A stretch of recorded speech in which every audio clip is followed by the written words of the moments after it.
starting lineup of your favorite show. At producer, 5'11" from Blanchester, the Cow Killer, Casey McCollister. And comic engineer, standing at 4'8", the pride of the West Side, Elliot Rearing. And your host, weighing 150 pounds, soaking wet, from Hamilton, Ohio, Ace Fowler. Welcome on in. We are Off the Bench, presented by United Dairy Farmers on this glorious Monday morning. Listen, welcome on in. We are very, very, very excited. It's going to be a packed show. What's the date today, Jacob? June 24th. June 24th. Listen, were there sports this weekend? Maybe. Not a lot of us got to see them. But that's okay. We're going to talk about sports all show today because this is a very serious sports talk show. Chatterbox Sports on our YouTube. If you're listening on your radio or in your car, thank you very much. Gentlemen, I woke up this morning and it felt beautiful outside. It was a great day. Beautiful outside. Great day. We're done with that 100 degrees maybe, Yes. hopefully. I don't know. Felt nice this morning. I agree. It felt beautiful. I had the window down driving into Hamilton this morning. There was no traffic, none of the usual stops I have to make due to construction or anything like that. It was just a smooth drive in. It felt great. But yeah, that's it. But listen, I'm ready to roll today. Reed is now in the lead producer spot, and this will be interesting to see how Reed navigates this today. Oh, boy. Heyo! Everyone thought I wouldn't make it in today. Went to the concert last night. We all did. We got in at 3A, but here I am. Did we get a text from old Casey McCollister and say, hey, I feel sick? I hope you feel better, Casey. But we are 75% of this show's working on about 3 hours of sleep. Oh, yeah. But we're recharged and ready to rock. This is my boy Jimmy. He's my favorite human being in the entire world. Had a fun little weekend, though. Yeah, great time. Very tired from the Zach Bryan concert, but very glad I went, and I'm happy to be here. So what was the deal there? So what was the whole plan last night? Because I didn't go. So I did not get to go to the Zach Bryan concert. My tickets were sent away from me, and that's okay. Kinner came in on, what was that, Friday. He's like, hey guys, you want tickets to the Zach Bryan concert? I'm like, yeah. I mean, if you're gonna throw them away, sure, I'll take them. And Jacob's like, yeah, we'll take them. And then Jacob gets on the horn. He's like, all right, Reed, you want to invite all your friends to come out to the concert? His wife. Elliot doesn't really want to go anymore. He just told us all that. So Reed and Mariana got to go. You're misrepresenting the story. I think that's roughly what happened. I think you said, yes, I would love to go to Zach Bryan. And then you followed it up with about 15 minutes of complaining how hot it was going to be and that it might rain. So Reed, a noted Zach Bryan fan, and his wife wanted to go, instead of buying tickets, I thought giving them the extra two would be a better play. Well, aren't you just Johnny Nice Guy? Because I listen, I was like, yeah, maybe I will go. And I still thought about going all of yesterday. It just came down to actually me driving that far up. And I also found out the concert didn't start till, 9:30? Well, Zach didn't come on till 9:30. Correct. Zach didn't come on till 9:30. That's a long night. We have an update from our normal lead producer who's feeling a little under the weather. He's been getting weird. He's been tweeting out some things. So let's give a quick update from Casey how he's feeling on this Monday. Yeah, please. Absolutely nobody. Me with a calculator. Boobies. Casey, hope you feel better, buddy. I hope you feel better. But boy, oh boy, seems like he's using his day off to full advantage. So wow. No doubt about it. Enjoy it. We've got another one. One. Twitter fingers in full action. Yeah, Casey's been tweeting a lot. Here we go. Luciano Acosta has stinky farts. Oh, no. Hashtag plug your nose. Hashtag PU. Oh, no. PU. That's what I always say when I talk about FC Cincinnati, right, Elliot? That's right, Jacob. That's right. Reed, you got to go to your concert. This is your guy. This is your number one man. Did he live up to the hype last night? Yeah, no doubt about it. Listen, me and Zach are best friends. Everyone knows this. We hang out all the time. In fact, at one point, he pointed right on up to 16C Road 21, and he's like, that's my boy. I don't know if you guys heard on Revival, he was talking about Reed. He's like, Reed, 2-show Reed. And it was actually my 6th show, but it was, we're besties. Me and Zach are besties. He did a great job last night. I'm very proud of him. I'm very proud of my best friend. Jimmy, were you the driver? You were the DD last night? Is that what I hear? No, well, I picked up Jacob, and then we met up with Reed in a Kroger parking lot in Mason, and then we drove together. So, I drove up there, and then on the way back, I got a little tired. Yeah. Got a little Reed tired. Rue had a couple swerves in there, but it's all right. It's all right. We made it back in one piece. I was a little tired. That's good. Here we are. We're all alive. Which artist did you skip? Because it was a whole festival. It was a whole concert. We came in at Turnpike Troubadours, so we saw them, Okay. Billy Strings, and then Zach. Yeah, Okay. I would have liked to see 49 Winchester, but we didn't get up to like 3:30, so we hung out in the parking lot for a little bit before going in. I see. That sounds like It was a beautiful little concert. Jacob and I waited in the merchandise line for most of the Billy Strings. Yes. So. It's about 45 minutes, but got the hat I wanted, so it was all worth it. That's good. How much was it? Like $40. Yeah, that was about right. Also this weekend, what we didn't talk about yet, Paul's wedding. If you remember Paul Frischner, he was a good friend on this show, and then you might remember him from quitting, and he quit really hard and really fast, made me cry all over the show. But we went to his wedding, and when I say we, I mean Casey, myself, and Rita Rue, and Mariana, and Casey's wife as well, Alex. So it was a fun time. I will say the Blue Blob did make an appearance. Oh. I spoke too soon. I said there was not a Blue Blob in sight at the ceremony. The Blue Blob did actually show up eventually. But it was a good time. I will say, I'll give Paul some credit here. I was concerned that the outside wedding was not going to play in the 95-degree heat. It played. I thought it was actually pretty fun. I thought the outdoor wedding was pretty fun. I think it was more fun than any indoor wedding that I've been to. So that's big. Outside of that, it was a good weekend. I think it was. I mean, obviously it was hot, but it was a weekend where I look back fondly of. Not the best weekend, but maybe the top 10. I'll give it a top 10 weekend of the year. Wow, that's good. You had a very funny text when you got to the church and you realized that the church had AC. Oh yeah. I don't think you've ever been more relieved in your entire life, and it really came through the phone. Oh, it did. It's so I walk in there, and again, I got there very early. I got there at like 1:30. Wedding was at 2, and I was like, okay, I don't know if I can walk in there and it's going to be 105 degrees and just sitting there for an hour and a half. So I was like, I'm going to sit in my car for a little, and I sat in my car till about 1:55, 5 minutes till. I walk in there. I'm like, all right, this is the game time. I got to go in there, and I just got to roll with it. It was cool as a cucumber. It was ice cold in there. It was an ice box in this church, and it felt great. So we got through it, and it was beautiful.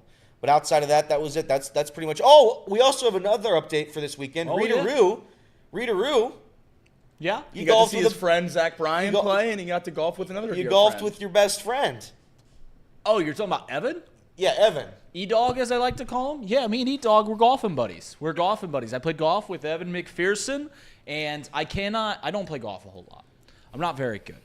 And maybe it's just a juxtaposition of who I play with. Like my brother shot a 75, Evan shot a 74. That I just don't feel like I'm a very good golfer. I was absolutely terrified. So scared going off that first tee. I didn't care how the rest of the round went. I just wanted to get off the first tee. And boy, did I get off the first tee. I mean, just laced one. Right to the right of the fairway. I'm about 50 yards out from the green. I par the first hole. I bogey the second hole. I par the third hole, and I par the fourth hole. I shot a 101 for the round, 101, 102, something like that. But those first 4 holes, I'll forever remember. In fact, I outdrove my best friend, Evan. You might know him as Mr. McPherson.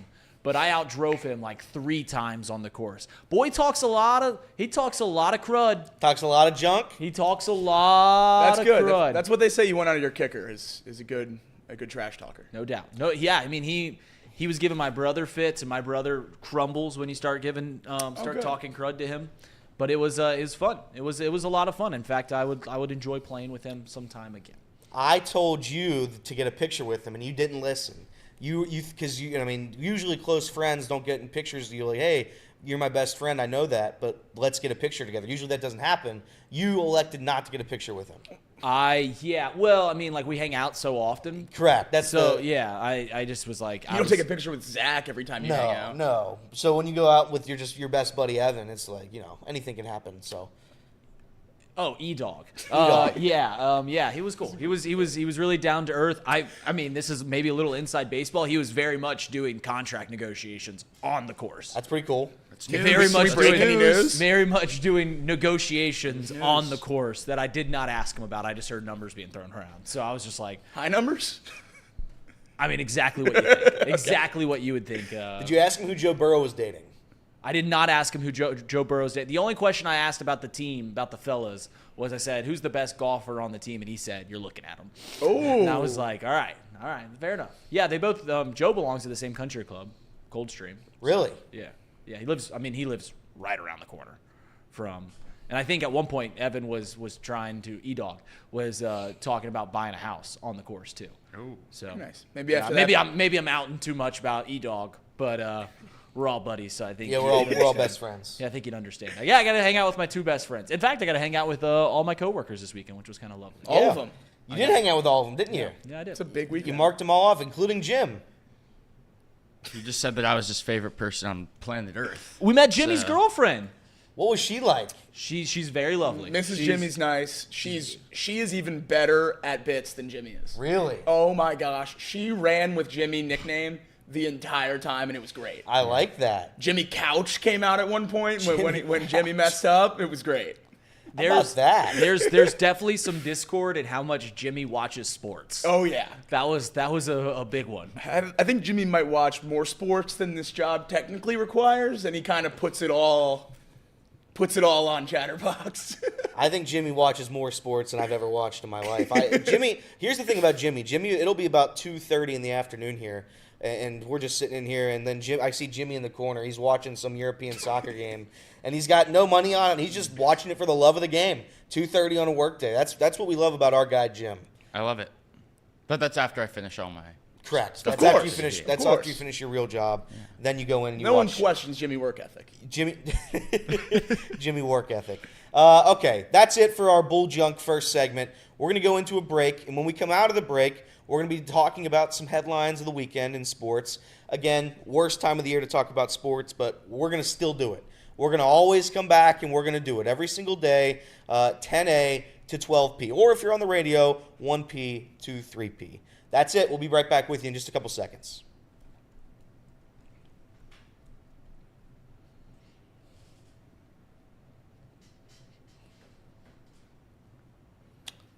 Welcome on in to Off the Bench Chatterbox Sports presented by United Dairy Farmers. We have Elliot, Casey. No. Oh, man. Messed up first. He's here in Messed up spirit. already. He's here in spirit. Elliot, Jacob, Reed, and Jimmy. I was going to go around the room. I've been practicing my around the room thing, and we are here. And I will say the energy in this room is off the charts. We've never had more energy and more fire for a show that we've done Whoop, whoop. all year. Whoop, whoop. So we'll start with headlines. Reds, another series, another loss. The Reds lost yesterday to the Red Sox, 7-4. Nick Lodolo struggled, going 4 2/3 innings, allowing 5 hits, 4 walks, and 3 earned runs. 4 runs total. David Bell said after the game that he was dealing with a blister, so they will now monitor his blister closely. Hopefully that does not linger on throughout this season, or I will have fits. I'll say it. I hope it's just a blister. Never know. It's true. You Never know. You'd think this medical staff could point out a blister and be right about it. But You'd think an X-ray machine would be conclusive more times than not. you would think. The offense, they look solid, I guess, if there is a positive to take away from this weekend. Fairchild, Indianelli all had multi-hit games yesterday. Brent Suter, he didn't help the cause either, giving up 2 earned runs in his 2 innings of work. The Reds are back at it tonight where the Pirates come to town. Carson Spires is taking on Bailey Falter. Spires is a 3.2 ERA. Falter a 3.74 ERA. This is your favorite day of the week. It's Spires Day. It is my favorite day of the week. Last time Spires was on the mound, he went against Paul Skeens. Yeah. That was a lot of fun. Hopefully tonight's a little bit more fun. Yeah, I if they don't win this series, Jacob, when I say I'm out, I'm done. I'm going to do what Jimmy does. Every series the Tigers play, Jimmy just says, you know what, I'm out. I quit. I'm going to do... And then he's watching the Tigers at like 2 a.m. Correct. So. I'm going to say the same exact thing. Didn't watch the Tigers once this weekend. That's good. Yesterday was big. Bailey would have been upset if he did. Oh, if I turned on the Tigers game yesterday while we were in the parking lot, she probably would have thrown a fit. Around the league, Phillies beat the Diamondbacks 4-1. Christopher Sanchez tossed 7 scoreless innings. The Pirates, they lost to the Rays 3-1. Paul Skeens went 7 innings, allowing 1 earned run on a solo shot that happened in the first inning. Was 6 shutout after that. Added 8 strikeouts as well. This Paul Skeens guy might be really, really good. In fact, so. what are his odds to win Rookie of the Year? They have to be favored now, right? One of them? After the blow up by Shota? Yeah, after Shota, yeah. What about Yamamoto, though? He's hurt too. Yamamoto has turned. Yeah, he is hurt. He's hurt too. True. So I'm going to go with Paul Skeens. I'm going with Paul Skeens. The Braves. Paul Skeens minus 175 for NL Rookie of the Year. Are you serious? Yeah.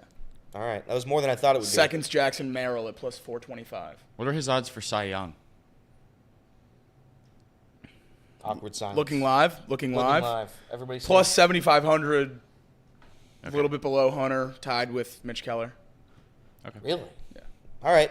The Braves, they win 3-1 over the New York Yankees.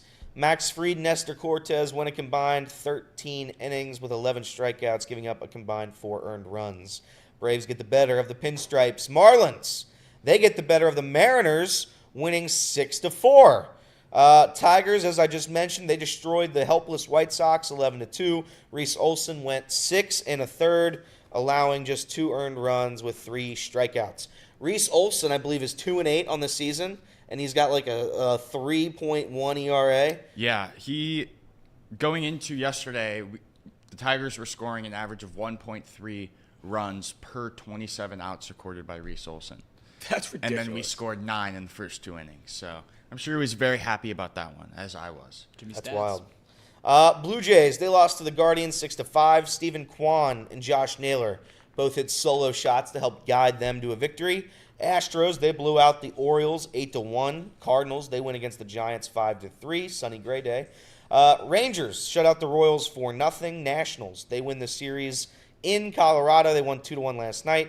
Twins shut out the Athletics 3-0. Brewers, they beat the Padres 6-2. And the Mets. The Mets beat the hopeless Cubs 5-2. Edwin Diaz was ejected for the most obvious foreign substance I've ever seen in my entire life. Reed, your thoughts on the cheating Mets? I have not. I didn't watch a single second of the series. I listened to it on Friday, so I didn't see. I was obviously at the concert. Didn't see yesterday's game. I forget that the Cubs and Mets are rivals, or used to be, back before they added a third division. Like how the Dodgers used to be rivals with the Reds. The Cubs used to be rivals with the Mets. I forget that until like you're watching the Cubs-Mets game. They're like, these teams used to be rivals. You're like, oh, not in my lifetime, so probably didn't exist. I saw Dave Matthews was at the game, and Boog, did he bring his band? Boog Sciambi made it a funny bit. There was another guy wearing a Dave Matthews shirt in the crowd, and Boog says, "Wow, what if that guy knew?" Funny. It was a very funny bit by Boog. Big stadium, a lot of people there. Boog is very dry humor. I don't necessarily love. I miss Lynn Casper calling games, but Boog's okay. Okay. You didn't see Edwin Diaz's hand? What was on it? You didn't see that picture? Is it worse than when Yachty No, blocked the ball wasn't and the that ball bad. just It wasn't stuck to his chest protector? It wasn't. And they just let him continue playing the game? It wasn't that bad, but I will say, like, if the zoom in tight on Edwin Diaz's hand, there was more stuff on that hand than I've ever seen. Like, he looked like he hasn't washed his hands in 100 years, because there was that much sticky stuff on there. That's it. That's breaking news in the headlines. Oh, I can't wait for this. Cavaliers have hired Kenny Atkinson as their next head coach, the Warriors' top assistant. He was on Steve Kerr's staff for all those championships with Steph and KD and all them, and now he's taking the head coaching job in Cleveland. So hopefully a hire like that will keep Donovan Mitchell around, keep the Cavs, entertaining to watch. NBA. Hopefully LeBron comes back as well. Do we have an update from Casey? Yeah, Casey's tweeting once again. I mean, this guy on his day off just can't stop tweeting. He said, tuning in to Off the Bench, and boy, oh boy, are those fellas handsome. Hashtag boy crush, hashtag Jimmy Goodlooks, hashtag Ellie Heartthrob, and hashtag Jacob is just Jacob. Thanks, Casey. Hashtag Jacob is just Jacob. Can we get that trending? Please. Other sporting news. FC Cincinnati, the orange and blue, they lost to the New England Revolution 2-1. The Revolution jumped out to an early 2-0 lead, which proved to be insurmountable. By the way, I didn't watch any of this. Casey and Alex were watching this at the wedding. New England Revolution, very bad team. that I was FC actually Cincinnati just watching lost this to. too. Huh? I was watching it too. Pretty unfortunate that Hagelin got hurt. He's out, I think, a couple months. Yep. Broken fibula. Local kid. I believe it was. One of the two FCC players I can name. But they also don't get red cards, because if you get a red card, you're probably not going to win.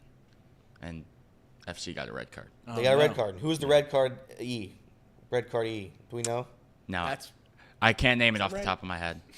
Someone in the chat could say, I'm sure. What's your favorite revolution started in New England? What's yours? The Tea Mine's Party. the American Revolution. Okay. Yeah, that's right. That's What, right. what would the other options be? The Boston Tea Party The was New England awesome. Revolution Soccer Club? Okay. Yeah, that'd be the other one. WNBA news. The Chicago Sky, they beat the Indiana Fever 88-87. Angel Reese dropped a career-high 25 points and adds 16 rebounds on top of that as well. Caitlin Clark scored 17 points while also adding 13 assists. She turned it over 5 times. Not that I'm counting. You get too happy. The Sky outscored the Fever 24-15 in the fourth quarter. Fellas, did you watch that one when you were at the concert? Whoa, whoa, whoa, whoa, whoa, whoa, whoa, whoa, whoa, whoa. We're not going to bring up the stat line? We're not going to bring up the stat line from the other team? Angel Reese, 25 points, 16 boards. I said that. 8 of 12 from the field. She's breaking rookie records for double-doubles. Is it time we start talking about how Angel I Reese... said her stat line, though. Is it time that we start talking about how Angel Reese is the face of the WNBA? No, it is not. I think it is time, actually. If I I'm- think it is time. I think the reason everybody is selling out arenas and people are watching it, people are talking about the sport now, it's because of Angel Reese. Angel Reese breaking the double-double record brings her Rookie of the Year odds all the way down to plus 650. So that's good. Wow. You know, that, Vegas knows all. Caitlin Clark minus 1,000. you were talking about Angel Reese before the show, and I was thinking, if I'm watching the WNBA, I'm watching it for Angel Reese, because I don't want to watch Caitlin Clark turn the ball over 80 20 times a times, right. game. That's right. I want clean basketball. I want points. I want rebounds. What is Caitlin the Clark- WNBA's... What is their schedule maker? They've played like 6 times. Oh, yeah. They know what they know. I feel like every other day they're playing again. Yeah, it's literally like... Well, here's the issue when you only have 5 teams in the league. You got to play them all a lot. That's one of the main problems. They've Is played... Caitlin Clark the Ellie De La Cruz of the WNBA? She leads the league in turnovers, but she's also one of the most exciting offensive players in the league. Yes. What a comp. The Yes. Chicago Sky and They've played Indiana 3 Fever. times. Yeah, they play. It's like when a guy's up for a trade deadline in the MLB and you turn on SportsCenter and he's just playing, like he's pitching again. You're like, does he pitch every day? Yeah.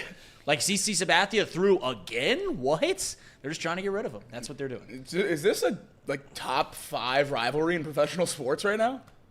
Professional sports rivalries are a joke anyway, for the most part. It transcends if we're putting bits aside, it transcends the sport. Yeah, Like, we don't. people that don't watch WNBA care about Sky Fever games. Angel Reese and Caitlin Clark, we're talking Yeah. about her for 5 minutes now. We're You're talking right. about it because of this rivalry. That transcends the sport. A quick look at the WNBA standings. The Indiana Fever are 7-11. They are 8 games behind the Liberty. The Sky, they are 6-9, 7.5 games back. It's crazy how many more games the Fever have The played. 7-11 Fever have played the 4 more 2 games. most votes for WNBA All-Star. Really? Caitlin Clark and Aaliyah Boston. How about that? The other side, the Western Conference, the conference we don't talk about that much. The Lynx are winning that one. Reader, what are your favorite parts about the Lynx? My favorite part of the links is when I get to play with my boy E-Dog out on the golf links. The Travelers Championship. Scotty Scheffler, he won yet another golf event. Tom Kim and him were tied at 22 under par, forcing a playoff.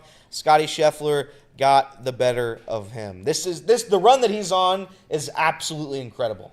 I mean, he's by far the best golfer on tour, and there's a mountain, an ocean of gap in between him and the next best golfer. 6 wins already this year, first time since Tiger did that. Just unbelievable. He's gonna get 10 wins at least. He's gonna get 10 wins. Already this up year. over $27 million.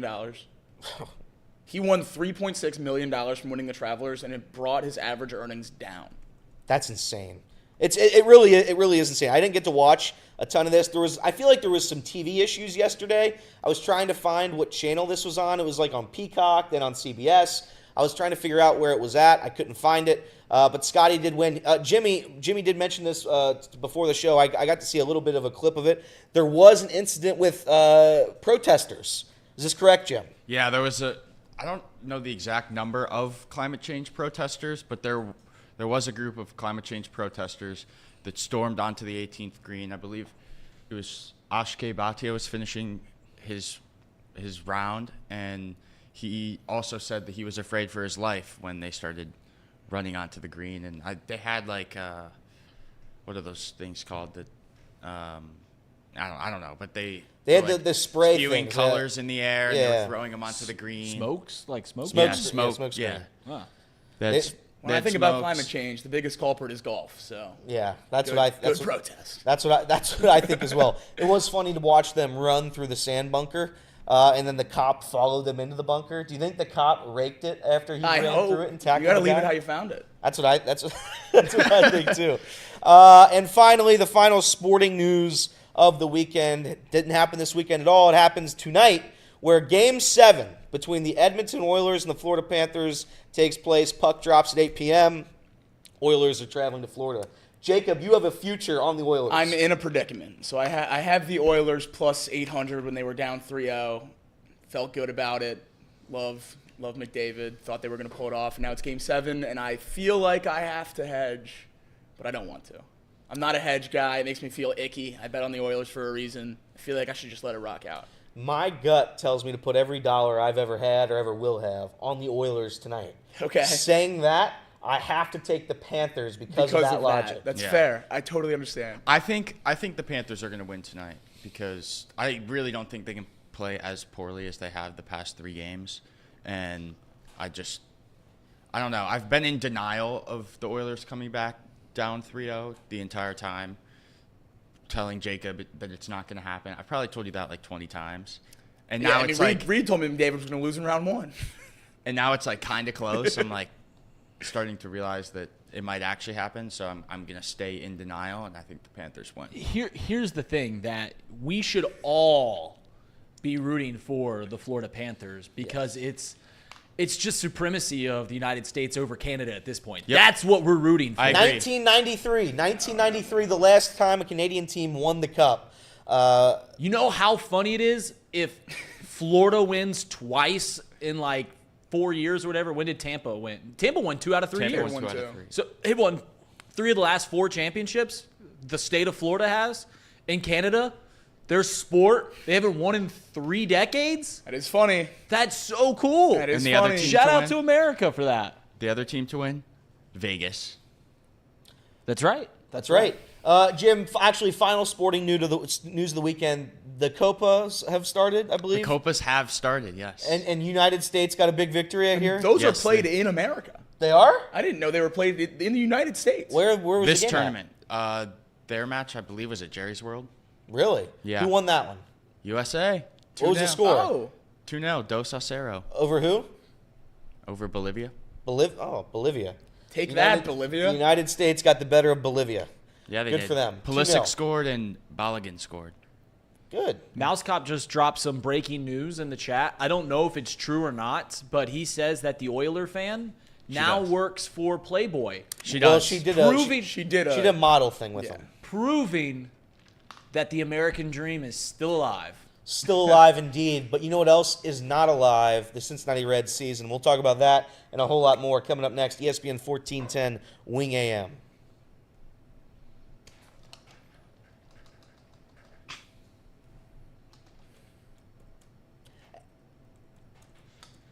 Welcome back in. We are Chatterbox Sports Off the Bench, presented by United Dairy Farmers. It's a glorious Monday. It was a great weekend for some. It was not a great weekend for your Cincinnati Reds. The Reds lose 2 out of 3. Again, they win that first game and lose out the rest. Saturday's game was the one that probably most people are going to want to talk about, but we can start with yesterday's. Yesterday, they lost 7-4. I thought it was going to be one of those games where Nick Lodolo pitches 7 innings, doesn't give up a run, and somehow the Reds still lose 1-0. That wasn't the case. Nick Lodolo struggled a little bit, again, dealing with a blister. He wasn't able to throw as many curveballs as he usually does, resulting in a 4-run, 3-inning game for him. Was not great, or 4-inning game. Sorry, for Nick Lodolo. Again, not good. I really don't like this point forward. Stuart Fairchild, I will say, good for him. 2 for 4 yesterday. Get back on the haters a little bit. The Reds are who they are, and we know who they are, and who they are is just not a very good baseball team. Yeah, they're an okay baseball team. With Noelvi Marte, it'll help. With a healthy TJ Friedel, it'll help. With a healthy Matt McClain, it'll help. But right now, it's just not a good team. And I'm looking through the lineup. Will Benson is 0 for his last 23, I believe. Looks horrible. Yeah, our buddy Honest Fan, I don't see him in the chat, so I feel comfortable saying it. When are we going to start the Will Benson discussion back up? I mean, Will Benson shouldn't be on the team. Who's better, Will Benson or Jacob Hurtubise? I mean, they're both terrible. But if you have to give me an option, Will Benson's he's striking out at 45% clip, a 45% clip. He is, in his last 7 games, this is funny, obviously, he has a 0.0 average. In his last 15 games, he has a .111 average with a 158 OBP and a 111 slug. 36 at-bats. Woof. In his last 68 at-bats, that's over his last 30 games, he is hitting 191. He has 13 hits in his last 68 at-bats. He's hitting 192 on the season, so that's exactly the player that he is. Like this doesn't seem like some bloop. It's been pretty much the whole season now at this point. I don't really understand what else. And it was this season. I had a lot of high hopes for our right fielders. I had a lot of high hopes for Jake Fraley and Will Benson. And this is no knock on Jake Fraley because I do think Jake Fraley's been effective this season. He's hitting .278 with a 330 OBP. The issue with Jake Fraley, unfortunately, as Reed likes to point out, every single hit he has and ever will have will be a single. And he has the Monstars took that guy's power, and poor Jake just doesn't have any home run or doubles or triples, any extra base hits in him whatsoever. I don't know when that'll come back, if it will come back at some point. I feel like when you're almost halfway through a season, you are just who you are. And I've seen enough from most of these guys to be like, you know what, this is what we've got. Jonathan India, he started to pick it up lately too. He's hitting .250 with a 356 OBP on the year, 710 OPS. Which is pretty damn good, I would say, from where he was at some points during the season. Tyler Stevenson's remained competent. He's struggled a little bit lately. Spencer Steer and Ellie De La Cruz, they've been slowly picking it back up. But, again, this is who they are. I mean, Spencer Steer's hitting .235. Ellie De La Cruz is hitting .245 with a 340 OBP, and Spencer with a 330 OBP. They're not going to get much better than this. And I think if you're looking for the cavalry to come, you're going to be sorely mistaken. There is no cavalry to come. One of the topics I was going to talk about today is can you trade for anybody at the deadline? And I'm starting to think or align my thoughts with Jacob, and maybe it's just sell. Maybe you start selling and we forfeit this season and you're on to next year. Because this team's terrible. This team's not good offensively. You have what it takes on the pitching side of things, but the offense isn't good and they're not going to get better. If you're going to buy anything at this point with this Reds team, it's going to be a Trevor Bauer-esque deal. And I don't mean for Trevor Bauer. I mean trading for someone with an extra year or two of control. You're looking ahead to next year. You believe in the roster that you have when healthy, and you're trading for a fourth starter, maybe an outfielder that'll still be on the team next year. I think the idea of any kind of rental this year to try to make the playoffs or make a run or whatever you want to talk yourself into, I think that's completely dead.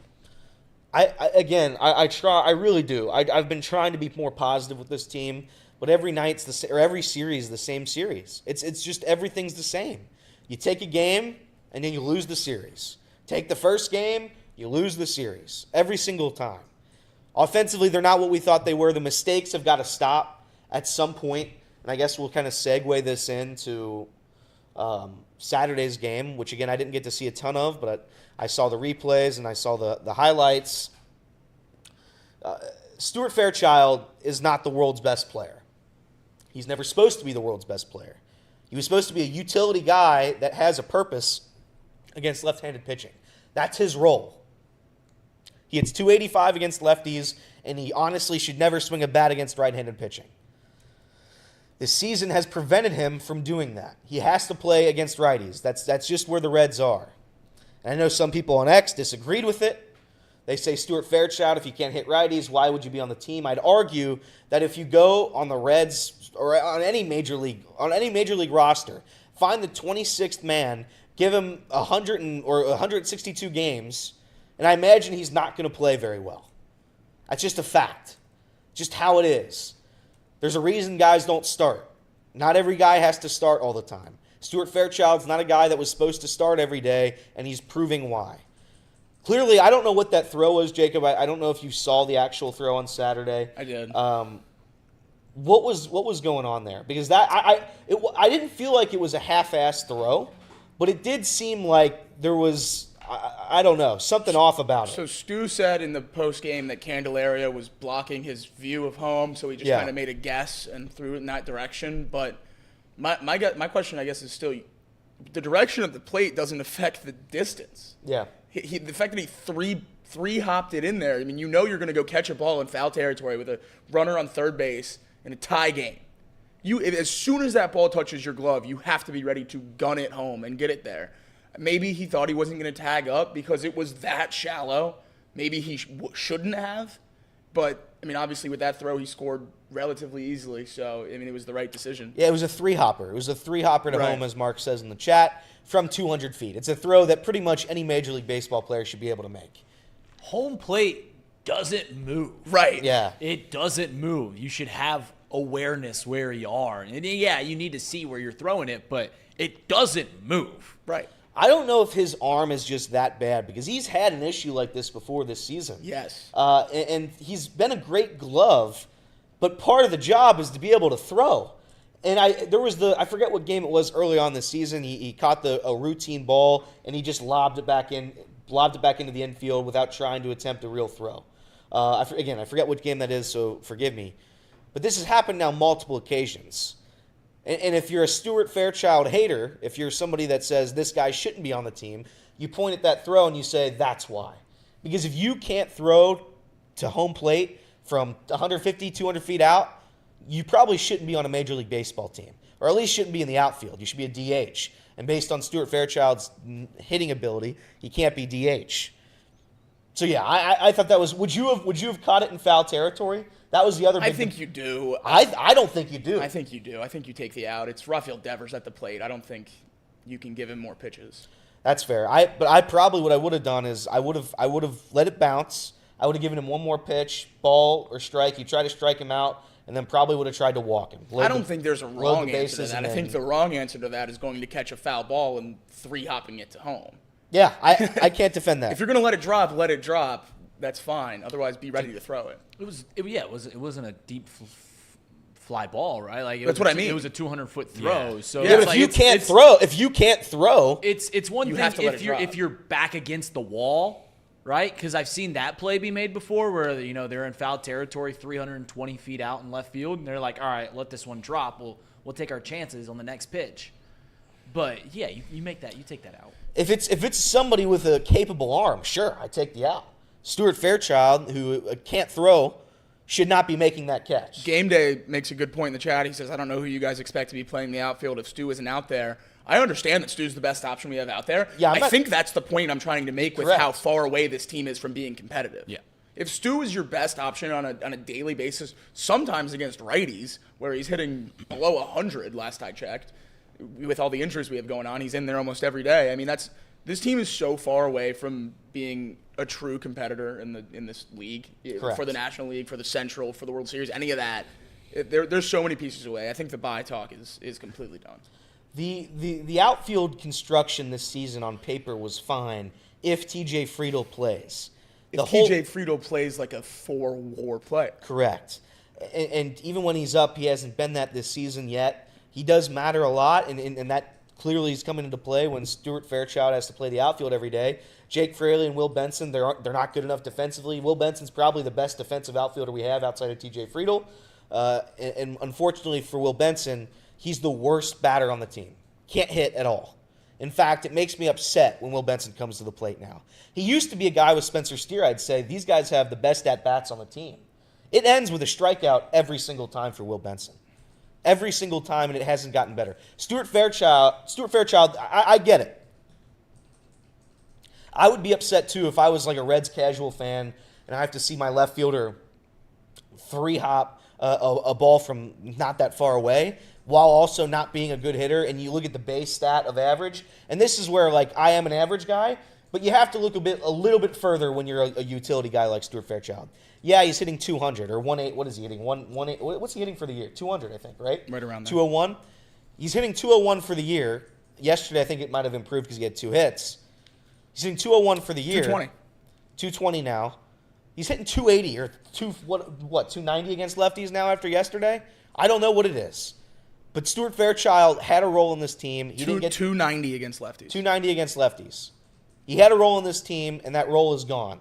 The role has changed. So that's what the Reds have to deal with, and unfortunately, that's who they are at this point.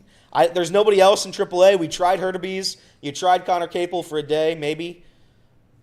It's just not working. Blake Dunn, he was hitting 111 before they sent him back down. So we He got hit in the head again. And then he got hit in the head again in AAA. So we can keep doing this over and over and over again, but at some point, the definition of insanity is just keep trying to do the same thing over and over and expecting a different result. We know the result. And I'm very sorry to say, it's the Reds. This Reds roster is not very good. The outfield's not been good. The infield has been mediocre. Jamier Candelario is by far the best hitter on this team, the best offensive player on this team. And I don't know if that's the reason we brought him in here.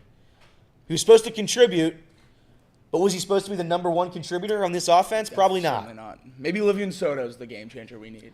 Maybe. Austin Wynns wasn't the spark for 12 hours when he was up with the big league club. Maybe Livian Soto will be the game changer. I try to be positive, but this is where people blame David Bell, and I saw the David Bell haters come out yesterday as well. Whenever the Reds lose, it's blame David Bell. Whenever the Reds win, it's congratulate the players, and that's fine. That's how being a manager is. It's a thankless job, but this wasn't on David Bell. David Bell had a roster that he was given at the start of the season back in February. And we all looked at ourselves, we're like, you know what, 82 wins. We can get 82 wins, 83 wins. This could be a sneaky playoff team here. If our pitching stays healthy, we'll be there. What we didn't expect is every single player to get hurt or use steroids. And this is the roster. Jake Fraley and Will Benson are not a good enough platoon outfield to be out there every day. Spencer Steer's a bad defender, but he can produce a little bit offensively. That's why he plays in left field. And if you have TJ Friedel, that's great. Stuart Fairchild shouldn't be playing every day. Santiago Espinal shouldn't be playing every day. But they have to. And Santiago Espinal, say whatever you want, and I'll slander Santiago Espinal on occasion on this show. Santiago Espinal, I feel like, has delivered some of the bigger hits this season. Anytime the Reds need an RBI, I feel like he always delivers. And shout out to Randy, our guy Randy on Twitter. Every time Espinal gets a hit, he ats me. And I think that's fair. Santiago Espinal has been one of the better players, I feel like, in clutch situations this season. Again, Santiago I don't have Espinal those stats, is the but best 208 hitter I have ever seen in my life. I agree. I think he is. Do we have an update from Casey before we go to break? Yeah, we do. He's tweeted now twice during that segment. We'll go ahead and flash the first tweet up on the screen. This is thoughts from Casey on while he's sick. He said, "For some reason, I can't stop watching Carpool Karaoke. James Corden is a delight and knows how to entertain the masses. Hashtag Twitter After Dark. Hashtag Biscuits and Gravies sound nice." Really? Guess the homeboy is hungry.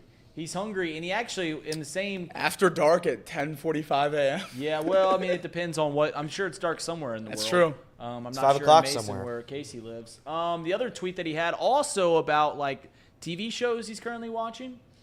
He said, "Just rewatched the iCarly reboot. Brings me to tears every time that human beings can create art that beautiful. Hashtag Justice for Gibby. Hashtag Keep Your Shirt On. Hashtag Bagels on a Stick." Casey's going through it today. Wow. Shout Casey, out Tebow. What was that guy's name? Tebow, Was it yeah, Tebow? it was Tebow. He interviewed Dan Schneider. I'm sure he wasn't paid a lot of money to do that. We're going to break. ESPN 1410 Wing AM, the best sports coverage in the Miami Valley. We'll talk to you guys in a bit.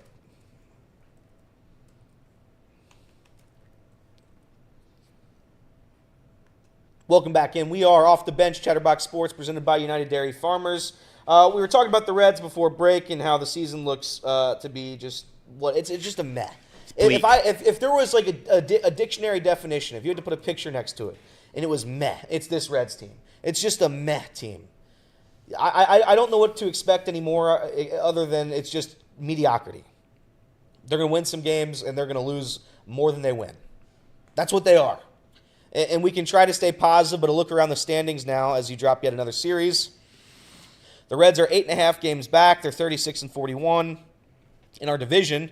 Wild card wise, I believe we're 3.5 out now. So that's where the Reds are. And again, you look around the league, and it's still like it hasn't really gotten a lot better. The Cardinals now have a winning record, 39-37. They're in second place in the division, 5 games behind the Brewers. Everything else is pretty much the same. The Braves, the Phillies are really good. The Dodgers are really good, and the Brewers are really good. You have 4 really good teams, and then the rest, it's up for grabs. So could the Reds miraculously come back this season, go on another 7-game winning streak? Maybe, but here's the issue. Every time they go on a winning streak, they match it with an equally bad losing streak. They're 4-8 since winning 7 in a row. And we sit here every time they split a series or whatever, and we look at the next stretch of games, and we say, well, just don't get swept, win a game here and there, and we'll be all right. At some point, this team needs to win series. Correct. Like that's just something you have to do if you want to make the playoffs in professional sports. You have to win a series. And the Reds just simply can't do that for some reason. Your expectation should be to win series. And I feel like we haven't had that expectation in a long time. In a long time. And we keep talking about the optimism and the hope that last season brought us. The electricity that was pushed through our veins when Ellie De La Cruz came up last season. You win 12 in a row. Yada, yada, yada. But yet we keep falling back to the same place. It's the same old Reds. It's the same Reds it's been for 25 years now. And I'm trying to see the difference. I'm trying to see it. I'm trying to see the light. But it's difficult right now when this team is this bad offensively. Consistently, it's just not good enough. They have no consistency anywhere except for Nick Lodolo and Hunter Green. Bullpen's been okay as well. I'm trying to fight through it, but I don't see a light out of this tunnel. The Reds take on the Pirates the next 3 days. Tonight, 7:10. Tomorrow, 7:10. And then a 1:10 game on Wednesday. After that, you play the Cardinals on the road, the Yankees on the road, and then what I consider to be the most crucial stretch of this season when you take on the Tigers at home, the Rockies at home, the Marlins at home, right before the All-Star break. 10-0 is what we need now? It have to be 10-0. Yeah, 8-2. 8-2 is legitimate. 9-1 because we got Screwball and Jimmy's birthday. We have no chance in that game. Unless we have Lodolo. Well, it's birthday magic. That's true. He's going to work some. Yep. Hopefully you guys don't face Flaherty, too. You probably have no chance against him.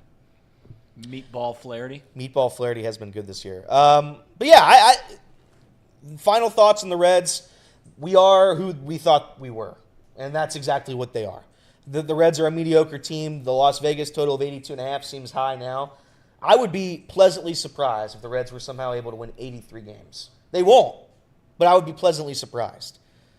Yeah, the team's not very good. And again, not David Bell's fault. This is the roster that was constructed by Nick Krall and the Castellinis. This was their doing. What they didn't expect was probably half the team to get hurt and the offense to play like this. But unfortunately, that's, again, you can only say it so many times, but the rookies, you have to account for some of this to be a little bit of natural regression here. They overperformed vastly last season. You lose CES now as well. No CES. And when CES was here, he was terrible. TJ Friedel, gone. When he comes up, he's gone again. And we just go all throughout this lineup, and it's just not the lineup that we had at the beginning of the year. It's not David Bell's fault. It's not really anybody's fault except for bad luck, unfortunately. You chalk this one up to bad luck, and hopefully the luck goes away. The bad luck just vanishes at some point during our fandom. I don't see it happening, though. Reds live win total is down to 78.5. It's even money, and the Reds to win 80 games is plus 150.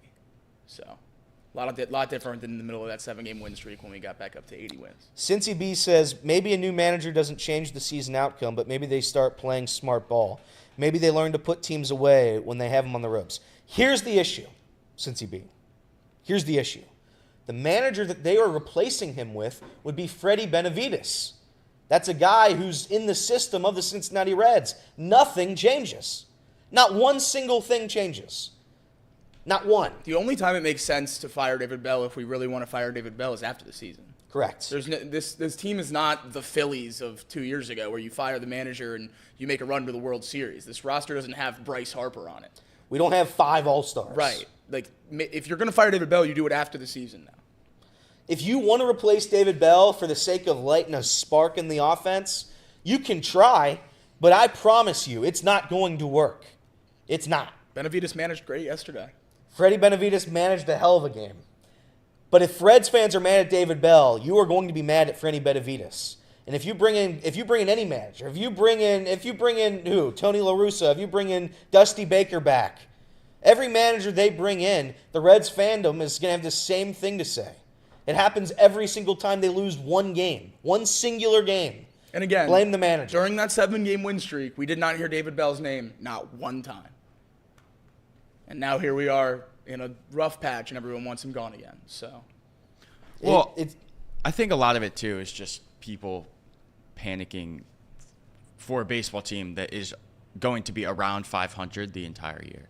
Like, I don't think that this is a team that will spiral out of control and finish 20 games under 500, but it's definitely not a team that's going to finish 20 games over 500. So I think people are slowly starting to realize that, but at the same time, people aren't, like, the fans are annoyed that that's the case. And that is just the natural emotions of being a fan of a 500 baseball team. You win and die every day.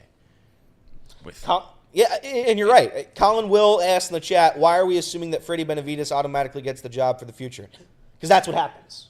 That's what happens. Not necessarily for the future, but if we fire him right now, Freddie would be the manager for the rest of the year. Correct. We're not saying next year. year. I'm not saying for the years after that. I'm saying for this season. If you want anything to change this season because of the manager, I promise you it won't happen. Yeah. They're not hiring from the outside on June 24th. Did we give David Bell his credit for tying the all-time record? No, we didn't. No. Yeah, 30 ejections. Now franchise tied with Sparky Anderson for the franchise record. The next one puts him over the top. Now we talk about David Bell as an all-star manager. Is he a Reds Hall of Fame manager? Like, is he in the Reds Hall of Fame already? He's got records. He's got numbies. At the end of this 3-year extension, we'll see. Yeah. They're saying in the chat, RM and Mr. Mo, they're saying the manager, I'm saying that every one of Bell's decisions are made based on computers, which they are. I mean, it's right, 100%. That's not debatable. That's how they're made. But yes, that's what happens in Major League Baseball. Do managers have an impact? Sure. But Mousecop brings in a pretty good point. Did that change anything for Dusty Baker? Did it change anything for Brian Price? What about Jim Riggleman? If the team isn't good, the manager can't be good. That's an obvious statement. That's not earth-shattering here. Right. The managers have what they're given. That's it. That's all they have. If half your team's hurt, that's not on the manager. It's not. It can't be. When you go on a 7-game winning streak, it's somehow none of you credit David Bell. None of them. Nobody. It's the players playing good. And that's fine, because I don't think the manager should take any credit or any blame. I think they're a whatever. I don't think Skip Schumacher, if he came into pick a manager, any manager in the world, bring him in, and we'll see if they make a difference. Skip gets so many. Because that's just a definition of how big of a joke it is. Skip Schumacher shouldn't be a manager in Major League Baseball, but he is. Why doesn't Skip Schumacher? Why shouldn't he be a manager in Major League Baseball? Because what qualification does he have? He played. That's it. That's it. What qualification does J.J. David Redick have? Bell have? What Correct. are you talking about? Brad Ausmus was a manager. He was. Because was he good? played. No. What are we talking about? Like, Skip Schumacher doesn't deserve a chance to manage? If you want to get mad at the players for making mistakes, that's fine. If you want to say, all right, the base running mistakes have got to stop, that's on David Bell. It's not. But we can say, sure, I'll give you that point. And everyone that wants to say they've wanted David Bell gone forever and all that, after a 12-game win streak last year, no one wanted David Bell gone. When a 70-win team was on the doorstep of the playoffs, blowing expectations out of the water with a young core all healthy last year, no one wanted him gone. Yeah. It's very easy to flip on a manager. It's very easy. And I think it's important to just, realize he's not moving the needle when the roster's this bad. He's just not. Mr. Mo says, so Bell isn't responsible for his winning percentage being under 500. Sure he is. But guess what? Who's also responsible? The general manager and owner who makes his rosters. He doesn't make a single move. Right. He's just there. If the roster doesn't play good, that's on them. That's not on David Bell. David Bell can't make Ellie De La Cruz hit 300. He can't change anything. He puts his team in positions to win based on analytics. That's how baseball works. That's how it is. Mr. Mo, I promise you, bring in I want it to happen. I want David Bell to be fired so the next manager can then lose out. And then we have this same debate over and over and over again on which manager can do anything. Small market teams struggle in Major League Baseball. That's how it is. The Rays work based on computers. The whole Rays model is a big computer. It's a small market team who does everything based on analytics. That's how Kevin Cash was so good. So listen, we can do the David Bell stuff, but it's so silly to me. It's so silly to me. I hope David Bell gets fired. I really do. I hope David Bell gets fired so I don't have to hear this dumb argument anymore. Would you root against the new manager? Yes. Yeah, I To would. prove you're right? Oh, yeah, I you're would right? now. Oh, yeah, 100%. You definitely would. 100%. Yeah. That's gone now. I'm rooting against him. It would be funny if And I'll tweet out after every single game, this manager stinks after every loss. Can we agree? I think Everett Henry put in the chat. He said the reason that the Reds are struggling as a franchise is a combination of factors. David Bell is part of that equation. No, he is. He's a but I part wouldn't of say the he's top 5. He's a part of this the. year. If you look at the Reds' issues this season, and he's anywhere in your top 5 of reasons why the team stinks, you got to reevaluate. We don't have half our team, half the players, and the players we do have, they've been struggling. Spencer Steer is not the guy that he was last season. Will Benson might as well not be a part of the team. CES when he was healthy, bad. Noelvi Marte, steroids. TJ Friedel, healthy, hurt, hurt. We just go back and forth. This isn't the team that we thought it was. And people want to blame Nick Krall as well and lump him in there for roster construction. This roster construction looks a lot better if it's healthy. Jamer Candelario is not playing third base every day as one of the worst defensive third basemen in the league. He was signed to be a DH. He'd be pretty good in that spot. Spencer Steer plays left and can DH some with a healthy outfield. He's much better in that spot. Noelvi Marte was a hell of a player last year. Well, I mean, we'll see what happens when he comes up, but he certainly moves the needle of this roster. CES was supposed to be a borderline 30 home run guy. 50, my bad, Reed. Yeah, but Look at the lineup, man. it's just ridiculous to blame roster construction in David Bell. Just look at the lineup and tell me how David Bell is supposed to find a win. Nick Martini, Santiago Espinal, Luke Maley, they're all playing significant games this season. Stuart Fairchild is your everyday center fielder. And it's on David Bell? Okay. Spirit Cat We says, can blame David Bell all you want. Spirit Cat says, are the Reds the only team dealing with injuries? Well, spoiler alert, when the Reds star players get hurt, it affects them more than when the Dodgers star players get hurt. Correct. They have more money and more people on the roster. When Mookie Betts goes down and you still have Shohei and Freddie Freeman in your top 3, you're going to be okay. When Matt McClain goes down and Noelvi Marte gets suspended and you have Santiago Espinal playing every day, it's a little different. I hope David Bell gets fired so when Freddie Benavides comes up and we can all praise him when the Reds still lose 95 games. That'll be real fun for everybody. But I hope they do it for the sake of change, because why not? That's it. ESPN 1410, Wing AM. I hate to end it on a negative note, but that's where the Reds are, unfortunately. Just negativity everywhere because they don't win anywhere. Will they make the playoffs this year? Probably not. Will they win 80 games? Probably not. That's where the Reds are. ESPN 1410, Wing AM. We'll be right back.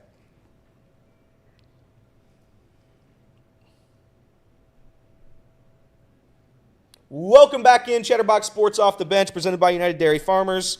Actually, I think we should probably do the ads. we can do that. I was we going can to do that. say We'll do that the was my ads real bad. quick. We'll bring it over here. And before we get into the ads, I think Casey had a tweet about your last conversation about the platoon and everything like that. The Cincinnati Reds, Great Red Platoon. He said, the Cincinnati Great Red Platoon reminds me of my favorite movie, Platoon. What a flick. Haha. Charlie Sheen has lost it, though. Remember when he said he has tiger blood? LOL, what a weirdo. Hashtag Go Reds, though. Hashtag Emilio Estevez coached youth hockey for a DUI. The more you know. Well, that's the plot of the Mighty Ducks. The more you know. Plot of the Mighty Ducks. That was a deep track. Yeah, they're brothers, by the way, if you didn't know that. Charlie Sheen and Emilio Estevez. Oh, I thought you were saying Casey and Emilio Estevez. We were going to have to unpack that. No. The Bengals report is brought to you by, or the Cincinnati Red, whatever. We'll do this one more time. This is me filling in. This is brought to you by Encore Technologies. Encore Technologies provides IT solutions for a data-centered world with a suite of services from mobile computing to desktop to data center, supporting both centralized and work-from-home computing modules to improve efficiency and Productivity. Jimmy ad reads. Visit encore.tech. The path to innovation begins here. And I've got a question for you guys. Are you still drinking regular water? Did you know that alkaline water has been shown to have superior hydration benefits versus regular water in clinical study? There's a new premium alkaline water, and it's Pawnee. And I have to tell you, this stuff tastes great. It's made right here in Hamilton, Ohio.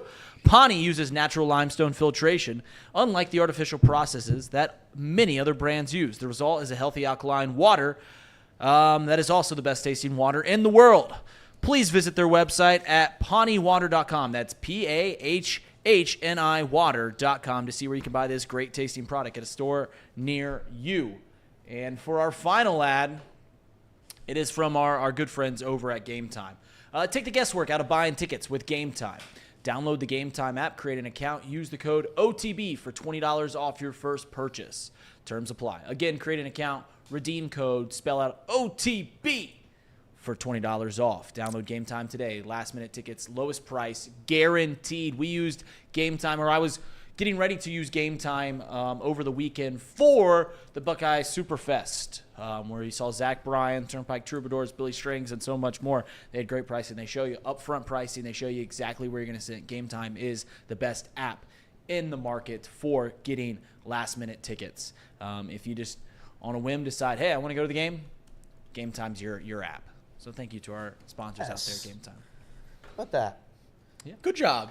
Thanks. Good job filling in. Thanks. Seamless. I forget, like, I know how to do all this, but it's like having to relearn a math equation. Like, you remember in high school when you would take math and, like, you would learn it when it was test time, and then, like, 2 months later you just, like, completely forgot it, and then you had to, like, relearn it. That's how it is. It all comes back to me eventually, but at the beginning it's hard to relearn. Casey has dummy-proofed this whole system, so shout out to Casey. He's getting weird on Twitter today, but shout out to Casey for making this very friendly for fill-ins. He's enjoying his day off. I guess he's sick, so it's not really a day off. Nice, it's a nice little spa. He seems to be letting loose on the old Bird app. So I hope he's feeling better. I was sick too, so I can't say anything. I was sick for a week, so. But yeah, that's it. Something funny, Jim? Yep. What's funny about that? Remember when you got sick? Do you remember? I do remember. Yeah. And I still hosted that show. You did. Jordan flu game. That was a Jordan flu game. Why did you get Jordan sick? didn't have the flu. Let's not do that on this Did you ever figure out why you got sick exactly? I won't know. I never did, Jim. What are you trying to elude? Nothing. Yeah, what are you alluding over there? Jimmy alludes. Jimmy alludes. Well, we just had a great night that night before, and then the next day, or maybe it was 2 days later, you said that you came down with a very bad sickness, and I just wondered where you got it from, if you ever solved that. Jimmy implication. Jimmy implication. Jim, you're walking a tightrope here, brother. Let's take that 5 seconds. 5 seconds.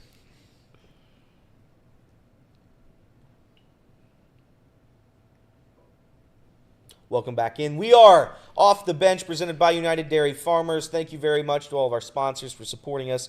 Thank you for you watching on YouTube. Mr. Mo is back in the chat today, first time in a while. Welcome back, Mr. Mo. Mr. Mo. Thank you guys. We haven't seen Brian yet in the chat. Alex is in the chat. Everett, Mark, Chase, Nate, Game Day, Cincy B, PB's Ghost, Molly. Everybody's in the chat. RM is in the chat. Colin's in the chat. We got a packed chat for you today. If you're listening on your radio and you don't want to listen on the radio right now at this very second, if you're able to watch it on YouTube, come over to us on YouTube, Chatterbox Sports, and you'll see us there for the rerun.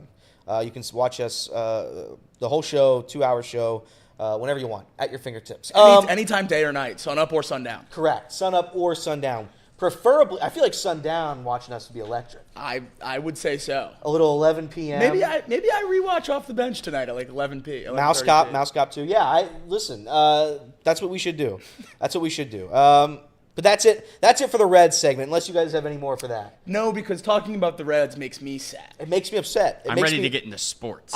Listen, and here's the thing. I get why people are mad at David Bell. Don't get me like you can't look at the Reds past 6 seasons and say David Bell has made the team better. You can't say that. And that is somewhat of a knock on David Bell. No one is saying David Bell has added nothing. My whole argument is that there's really nothing to add when you're the manager of a small market team. Yeah, no one defending David Bell, or at least maybe I shouldn't speak for everyone. I'm not saying David Bell's a great manager. No. I'm saying David Bell is doing a fine job with what he's been given. Correct. He's doing what he's able to do with the roster that was constructed before the season with the hands of Nick Kroll. That's what David Bell is. Maybe at the end of the day, we're the ones that got crawled. Maybe we all got crawled. Maybe that's the case. But again, I just don't get why David Bell's the guy who you cast your first stone at. There's like 6 other guys, including both Castellini's and Nick Kroll, who I would blame before I blame David Bell. Because the outfield, by the way, the outfield situation, terrible. I know I've already talked about this, but it's one of the worst outfields in Major League Baseball defensively and now offensively as well. So really, really bad. Clearly, Will Benson or Jake Fraley's got to go. Who do you think is going to be the first to go out of those two? Jake Fraley's hitting like 280. Either traded or sent down. I think Will Benson has to go down at some point soon. The only issue with that is, can Hurtubise be better than Will Benson? I know the bar is low, but can he do that? Kirby put it in the chat earlier. Hurtubise was like 0 for his last 18 or something like that before he got sent down. So obviously not a huge boost offensively from the numbers Benson's putting out. And Benson's obviously fine in the field. So I don't really know if that move makes sense, but we'll see.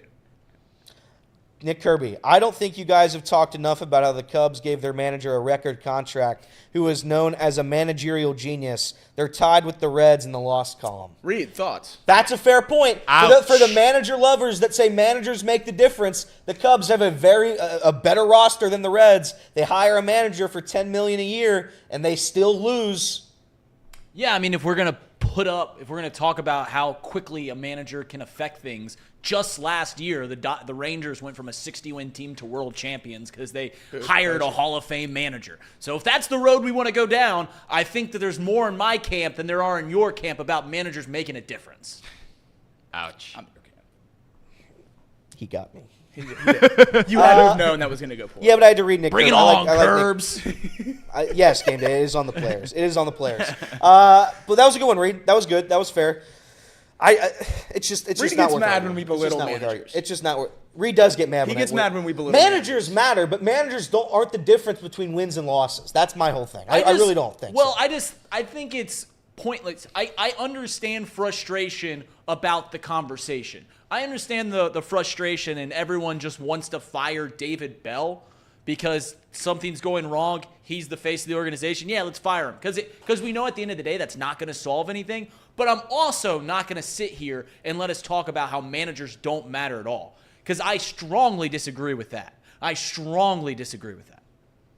disagree. I think managers matter. I just don't think managers are going to ruin your season before it starts. Managers aren't going to make your season a World Series contender like Bruce Bochy did in Texas. I don't think Bruce Bochy was the reason. I think he's a reason. I don't think he was the reason. A manager should never be the reason for anything.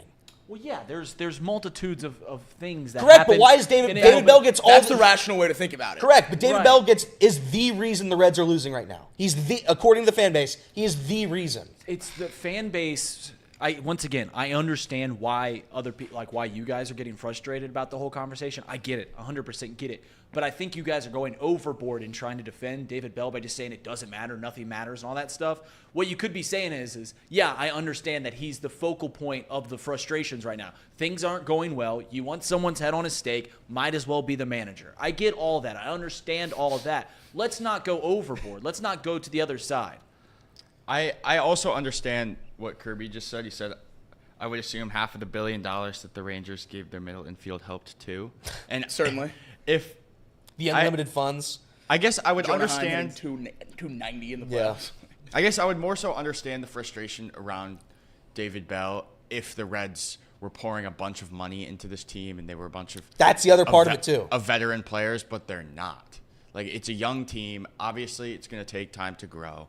And a lot of these guys are You're right. still in their first year. Right. So I don't understand how you can throw a manager under the bus for a team that overperformed last year, and it was probably makes sense if things kind of came back down to earth a little bit. I mean, this The team's next been By the way, bad. the Rangers had those players on that team the year before that. Corey Seager and Marcus Semien were already on the Rangers when they won 68 games. Bruce Bochy came in. That's the difference between the 2 years. It wasn't like they just randomly gave $1 billion and then they win the World Series. It was a year cooked in advance. Once again, I understand that managers aren't everything. I just strongly disagree that they mean nothing. I hate the argument that they mean nothing, that we can throw a laptop up there and it's all the same. I hate that argument because I think it's I think it's so dumb when people start talking about baseball and they're like, human beings play the game. I think that's a dumb argument to belittle analytics. There's a reason that these billion-dollar teams are investing hundreds of millions of dollars into analytics because they understand that it works, because it's been proven to work. But I also don't fully disagree the fact that these are human beings. Like, these things matter. Like, people do, like, it's as dumb as it sounds. I know we make the joke about Zach Taylor and he's a cheerleader and all that stuff. These things do matter. They do. They're not a zero. Managers aren't an absolute zero. So that's the only point I make. All right, that's fair. We have some buy or sell. Sports. Some sports buy or sells to get us off the Reds. And listen, I'm going to try to be positive, put on a smile. I'm going to put on a smile tonight when I watch These are the going to be Reds fun. But I'm going to put on a smile right now for this segment. Jim, first buy or sell, do we have it ready? Yes, I do. Whenever you get it ready, put it up there. Da-da-da-da. Buy or sell, Sports Edition, the Stanley Cup Finals greater than the NBA Finals in terms of a watching product. I'm going to buy it. Yeah. I'm going to buy it. I think the Stanley Cup Finals, are you asking about the whole the playoffs as a whole or just the championship round? Championship Finals. I don't think it changes my answer. After I said it out loud, I don't think it changes my answer. I think hockey is easier to get into if you have no vested rooting interest. I think watching the NBA, unless you love a player or a team, I think watching the NBA can get pretty dull pretty quick. Even though I do like the NBA, it's just, the product now isn't the most exciting thing night in and night out, especially when a team like the Celtics is so dominant for their entire run. Stanley Cup has been unbelievable. These playoffs, basically every series was incredible. First 2 rounds had overtimes like crazy, and then this Stanley Cup final, I mean, what more could you want than a 3-0 lead and then maybe a reverse sweep? So yeah, I'm buying that. I'm also going to buy it for pretty much the same reason you said. I think you could pick up and you just turn on your TV and watch any NHL game, and you'll be invested in what's happening on the screen. If I watch an NBA game, there are stretches where it's like, all right, this is boring. Mm-hmm. I don't care. The style of basketball is not what it was. Yada yada yada. The style of hockey's never changed ever. And when I say that, I mean obviously it's changed in the course of better defense and stuff like that. But I'm saying it's just a puck on ice. That's what it is. That's what it is. And when I watch hockey, I don't have a rooted interest whatsoever, and I think it's fun to watch when I'm watching it. And for that reason alone, I'm saying Stanley Cup is a better viewing experience than the NBA Finals. Yeah, I also agree. I think I'm fortunate enough to be from a city that has a hockey team and an NBA team, and I will say I have a lot more fun going to Red Wings games than I do Pistons games, and I think the Stanley Cup atmosphere, the Stanley Cup Finals atmosphere, is infinitely better than the NBA Finals atmosphere, and so I'm buying this one for sure. It's NHL is, when you get to these niche sports, it's really cool to see how devoted fan base. It's the same reason that you go to TQL Stadium and the games are electric, is because their fans very, very passionate. Basketball obviously is to a broader scale. I think I'd rather watch hockey than the NBA. Yeah, I think I'll buy this then. That seems like a big change. Maybe not for us individually, but nationally, if that's the sentiment that's shared by most. I mean, NBA has been second fiddle to the NFL for about as long as I can remember. For 3 decades now, probably. Yeah. It probably surpassed baseball in the 90s with Michael Jordan. And it's been the second. Yeah, I mean, you watch national sports shows. They talk about football and they talk about basketball. Yeah. They don't talk about a whole lot else. And it's going to be jarring to see what the second most popular sport is going forward, because the NBA is on the downtrend when other sport, even baseball, is slightly upticked. The NHL slightly uptick. So it's going to be interesting what it's going to be like in a decade. I'd say nationally, though, it's probably not the case. You're I'd probably say right. Nationally, more people would probably rather watch the NBA, just because hockey and baseball are kind of similar to me in terms of the fans that love those sports and watch every playoff game, every game of the season are diehards. And I think that comes out in the playoffs. But I think on a more national scale, I think people kind of gear themselves towards watching basketball compared to hockey, just because I feel like they don't know it as well. And if you don't play it when you're younger, you don't really get into hockey unless you really, really try. Yeah, I agree. Next buy or sell. Next buy or sell. Next buy or sell. Sports edition. Sports. Oh, so talking about this, we just talked about this. Soccer will be the second biggest sport in 20 years. In America, to be fair. In America. That's yes. supposed to be regarding in America. I think there's a chance. I think there is a chance that soccer does, at some point, become way bigger than it is here. I think you gotta get it off that stupid streaming service so everybody can watch it. And at some point, you have to have European players or players that play overseas play here. That's the only way. Is this just an MLS question? No, because No, I don't think so. Not Okay. necessarily, because I think the United States men's, like the USMNT, United States men's national team. I think if they're good enough at some point too, people That'll will help then a ton. 'Cause yeah, people will watch those people- players play on correct. their other teams. That's or whatever. Correct. So That's what I was going to say. All of that going into it, and I do think soccer is certainly on the come up, especially in the Midwest and in Middle America for sure.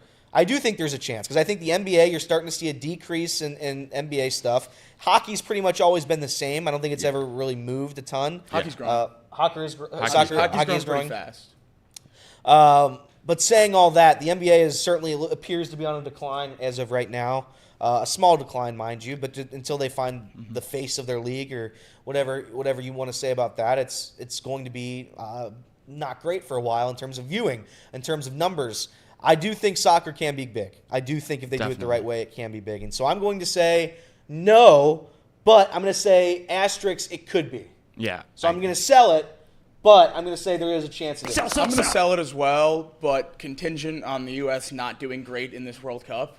I think if the World Cup being in America, if the U.S. makes a run in this World Cup, not wins it, but plays fairly deep into the tournament, I think that will be massive for the sport of soccer. I think it'll get everyone involved. I'm looking at the viewership right now for sports in America. Football's 1, baseball's 2, basketball 3, soccer 4, hockey 5, MMA 6. I think UFC's the one that might be number 2 soon. Really? Their viewership's growing like crazy. You're getting it. Sorry, I'm doing my Casey where I have to take the headphones off. It doesn't happen enough to grow. That's fair. Like I think you have to have some regular content. I You know think what I'm part saying, of right? that though is how they can build up every fight like months in advance. Yeah, no, you can certainly bill it. You can certainly bill it up to there. I mean, here's the thing. Everything starts in youth. That's because that's the future, right? And soccer is growing rapidly because of a few things. One, it's kind of losing its stigma of, hey, I play soccer, that there used to be a stigma around that. That's wearing off. And also that there's fewer youth athletes playing football. Like, I don't know if you guys have seen the youth football numbers, but they're drastically low. They're going down very, very quickly. In a lot of cases, people aren't starting to play till they're in middle school, which maybe that's for the better anyways. But that's beside the point. Soccer is growing at the youth level very, very rapidly. So I can see soccer becoming the second biggest sport just because it's the sport that they grew up playing. I don't think just the way that we are as a country, nothing will we thought Sears was going to last forever, so I have trouble saying this, but I can't ever see football being surpassed, even with all the things that I'm saying. It's losing numbers just because I think we like the gladiators of football. But I think soccer could be second. I'll buy. You'll buy. We got to take a quick break. ESPN 1410, Wing AM. We'll be right back for our final segment for the radio. See you in a bit.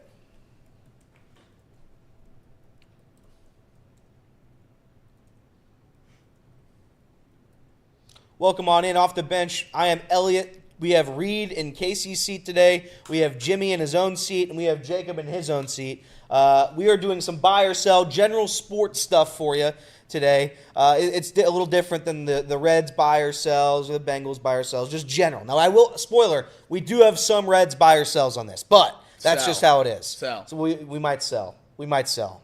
When will we protest the ballpark again, Jacob? If they let's say if they win 70 games, under 70. So they're they're currently 36-41. Yeah. If the Reds ever go 16 games below 500, we go down. Okay. They pass 15. Okay. All right. I like that. Jim, buy or sell? Third, buy or sell. Is Lucho Acosta the best athlete in Cincinnati? Definitely not how you say that last name either, Jim. But Okay. here's the thing. This debate sparked up last week on X.com. Some guy said Acosta was the greatest athlete to ever put on a Cincinnati uniform, I'm pretty sure. I think he said, I actually think that was the quote. think And he it was compared it. him to Ellie and Burrow, but he said ever. Here's the thing. I mean, he has, Acosta, certainly he has 5 or 6 championships, right? I hope. Here's the thing. Acosta, very, very, very, very good.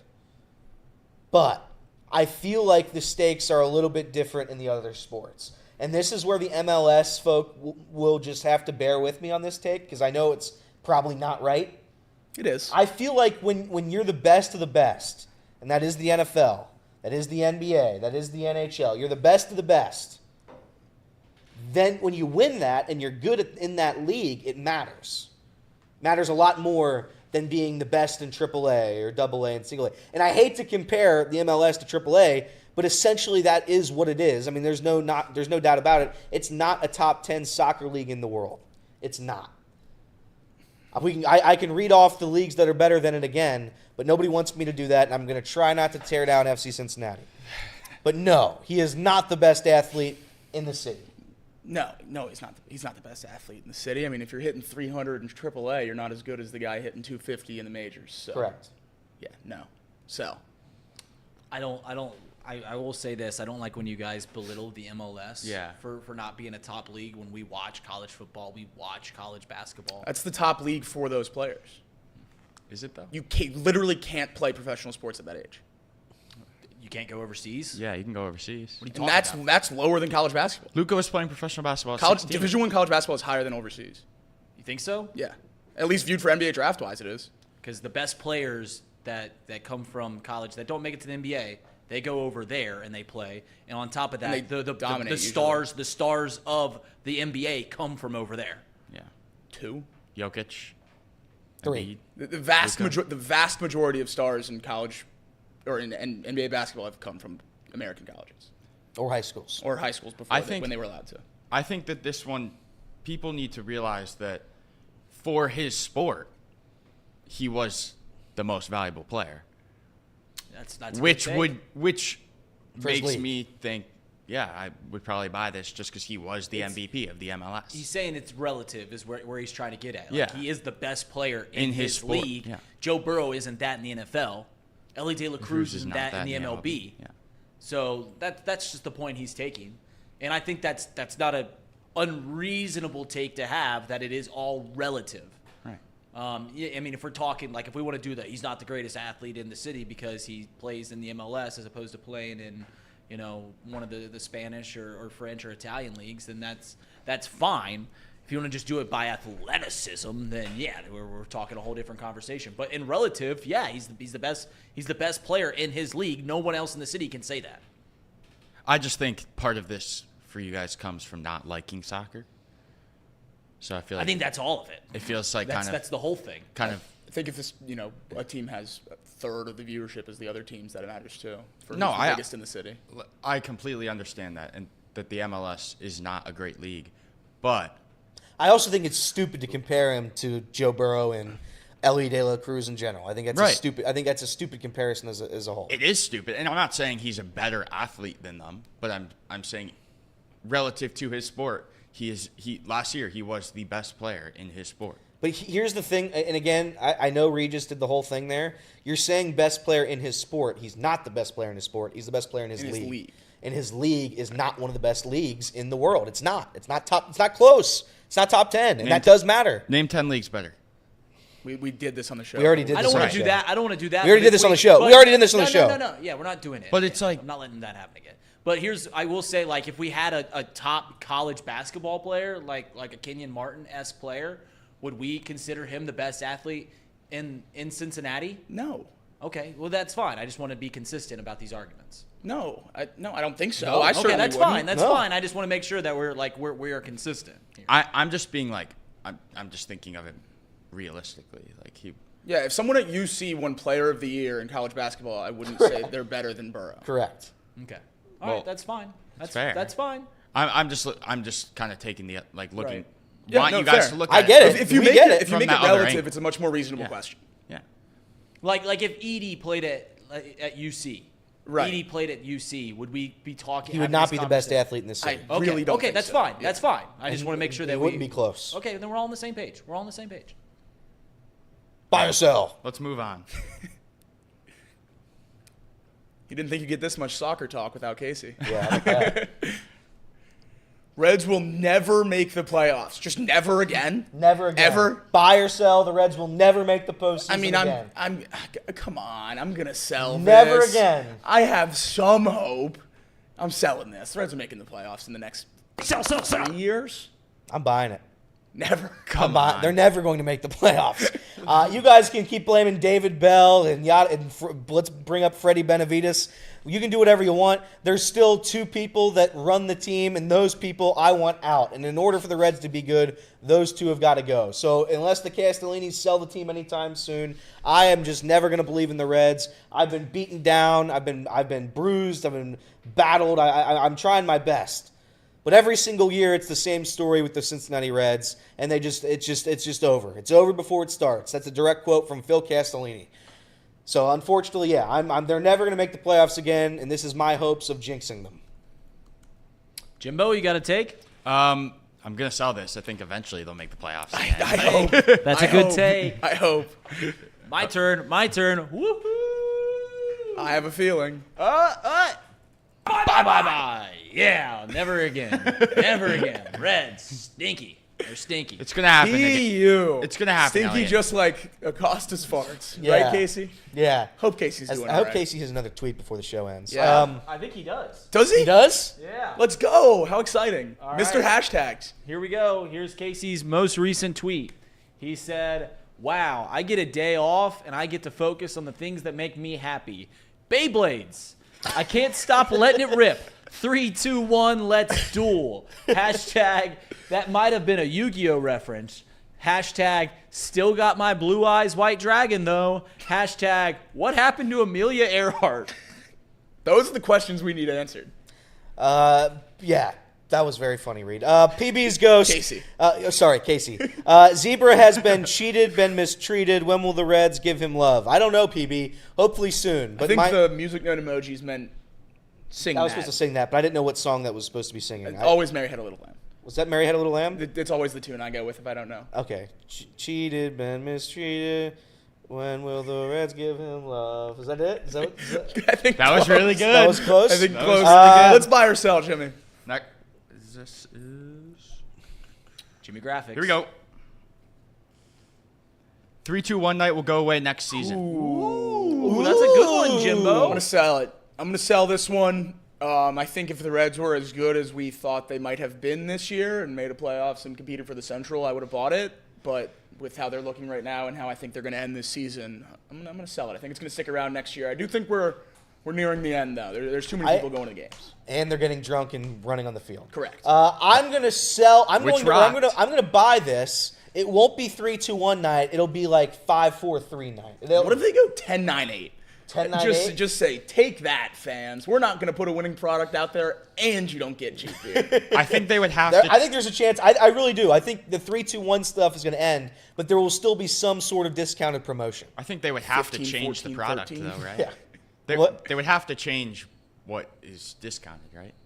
No, paying so $8 he's for- saying like it won't be 3-2-1. It'll be like 5-4-3. Yeah, it'll be like $5 beer and a $4 burger or something like Or maybe that. 5-1. It would be 5-1-3, but they moved the hot dog to the middle. And $5. they moved the ice cream to the middle. 5-1-3 makes way too much sense. Yeah, I know. They're gonna listen since they listen to the show every day, and that's why they took away Reds fan. Correct. Because You just did away with 3-2-1 night by giving them the 5-1-3 idea. me by myself.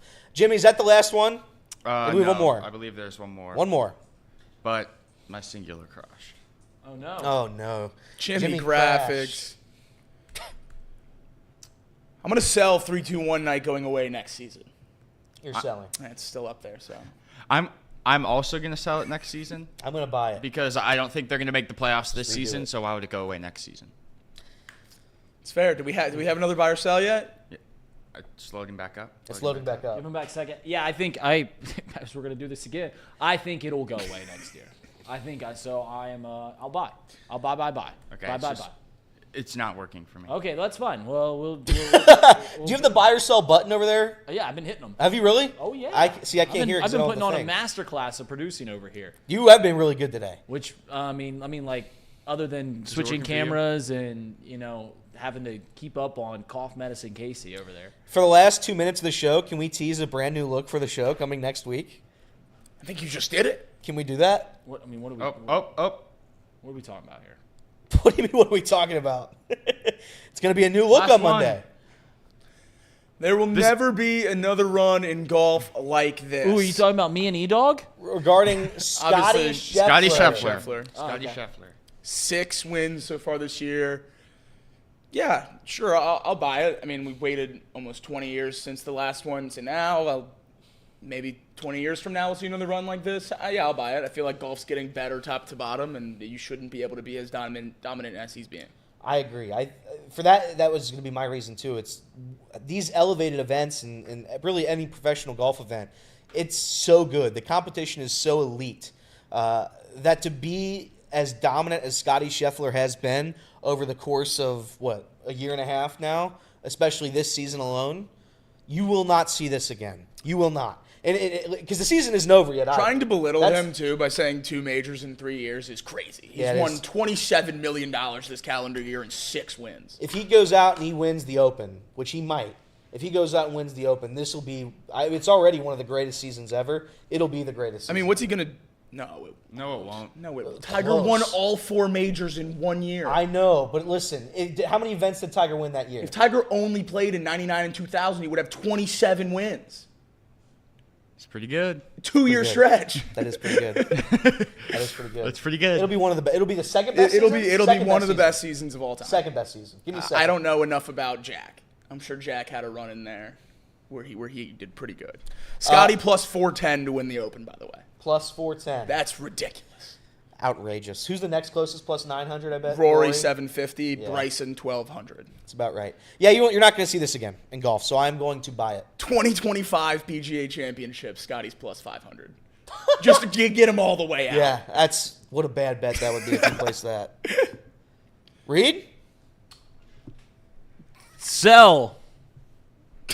Yeah, I feel like I don't really have a reason to buy it, so I'm gonna sell it. He's going to sell it, and that's our show today anyway. So thank you for keeping that short, Readeroo. Any final tweet before we go? No. Casey Nap time? has not tweeted yet. That's but good. If I know Casey, like I think I know him, something's coming up soon. Okay. Something's coming up soon. I can't wait. All right, so here it is, ESPN 1410 Wing AM. We have been off the bench on this glorious Monday morning for you, Monday afternoon. Have a pleasant Monday. Try to stay cool, drink some water, and have a beautiful day, everybody. We'll see you later. And actually, I think that was enough time. I don't know though. I might have gone too early on that one. Sometimes I forget. When you're in the 5-second count, sometimes you forget how far into the 5 seconds you've been. So I'm gonna stop recording. And then just start it again. Yup. That's what I probably should have done before I started yelling. The new one's recording. We're good. All right. I'll edit that up after we finish during box lunch. Splendid. We will be doing box lunch today, by the way. Box lunch. Whoop, Monday, whoop. Wednesday, Friday. Back to the original. Yeah, that's why I was going to tease it. We have a new thing on Monday. Another new thing. All we have is our new things. It's just nothing ever stays the same. It's beautiful. That's correct. What does Reese always say? Change is the most beautiful thing. Change is the most beautiful thing. Nobody's ever had a gripe against change. Correct. That's Nobody. Nobody. Yeah. I don't know what else to say. It's the whole political landscape. Change or don't change. Yeah. That's right. It's just like we want things the way they are, or do we want them to go somewhere else? That's life, baby. To end this show, they were talking about an idea what we could do today. And again, once you get to the middle of June, there's really nothing to talk about. You start ranking things. So today we are going to not really rank, but we are going to say whether or not these quarterbacks in the National Football League can win a Super Bowl. Because as we all know, the Cincinnati fan base and every fan base, they have their doubts amongst many quarterbacks, especially in their own division. So I'm sure we'll have a couple of them in our division. But Jimmy Clicks, we have this list made. Yes, I have a list of 12 quarterbacks. 12. 12. All right. I didn't want to include every single one, and I didn't include any that have already won. That's good. Okay. Interesting. So Jim. So Jim didn't understand what we're doing here. No, Jim, why don't you go your first one? We'll see what we can do. What? No, you're good. You're good. You're great. good. What do you mean I didn't understand? No, you're great. You're We're great. rocking. We're rocking. You're ready to roll. Wait, what did you? I'm locked in Yeah. over here. Do you rank quarterbacks? No.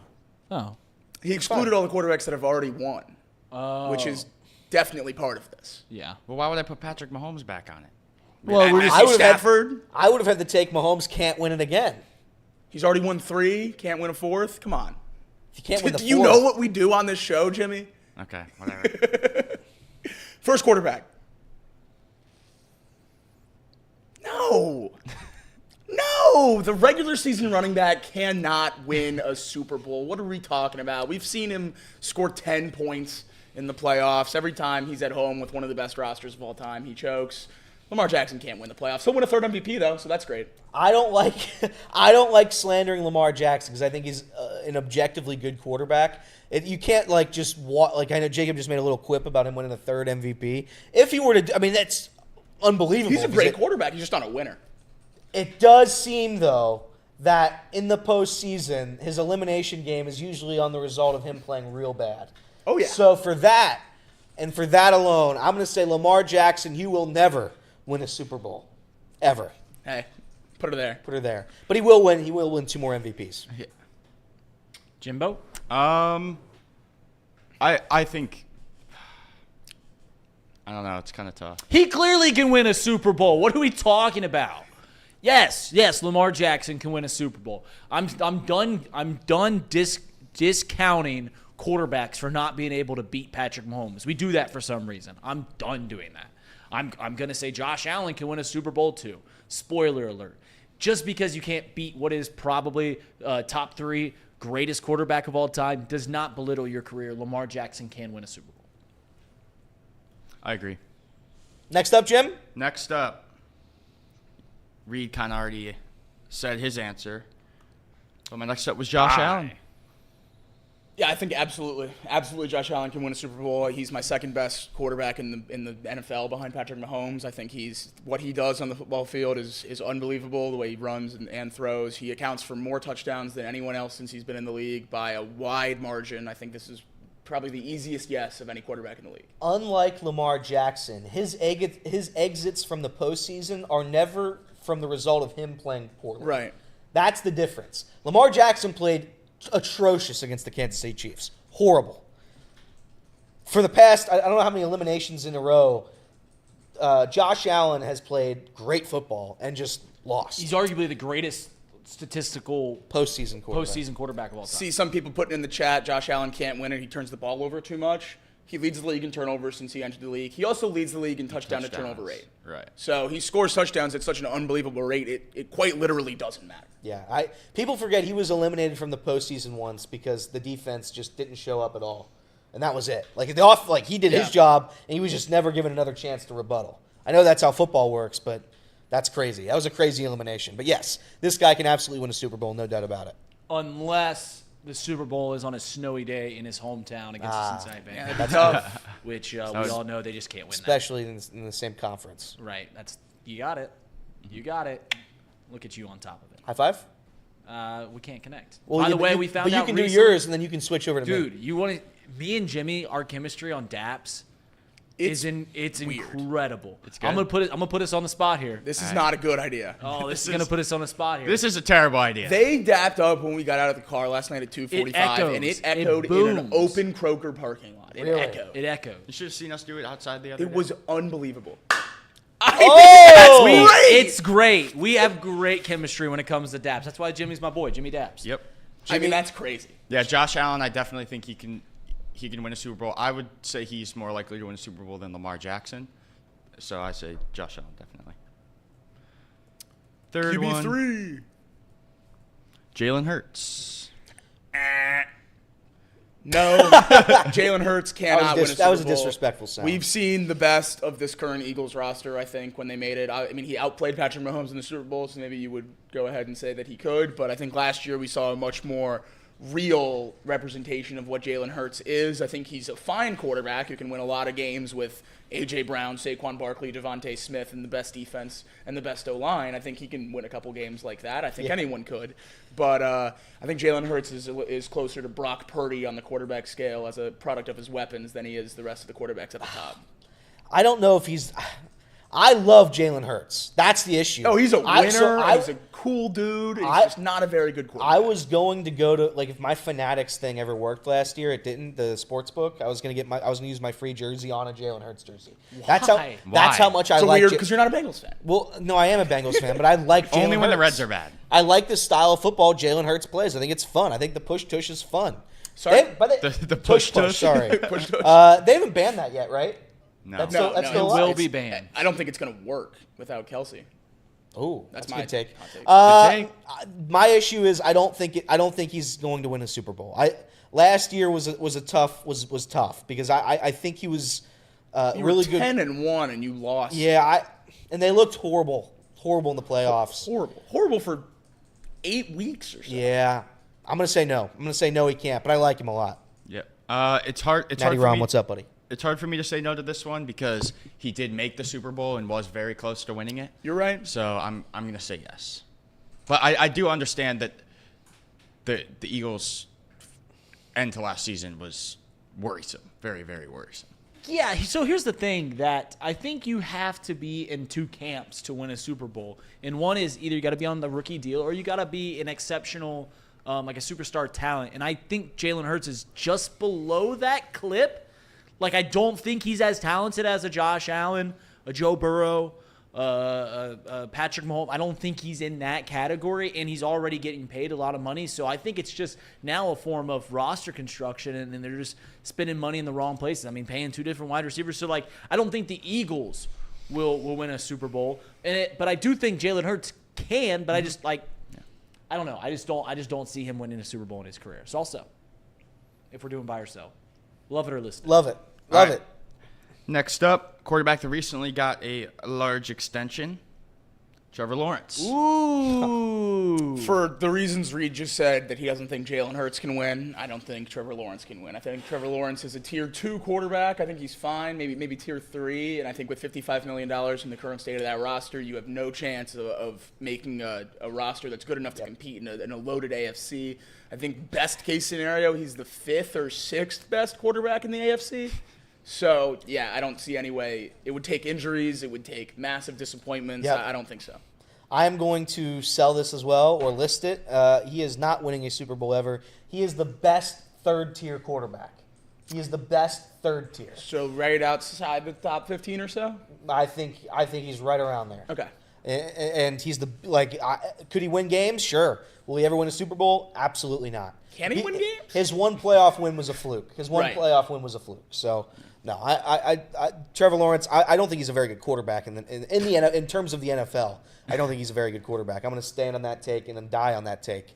But yeah, Trevor Lawrence will never hoist up the Lombardi. Yeah, I agree. I think a lot of it too just comes with how he finished last season with the Jags. I think that is very worrisome, similar to the Jalen Hurts worries there.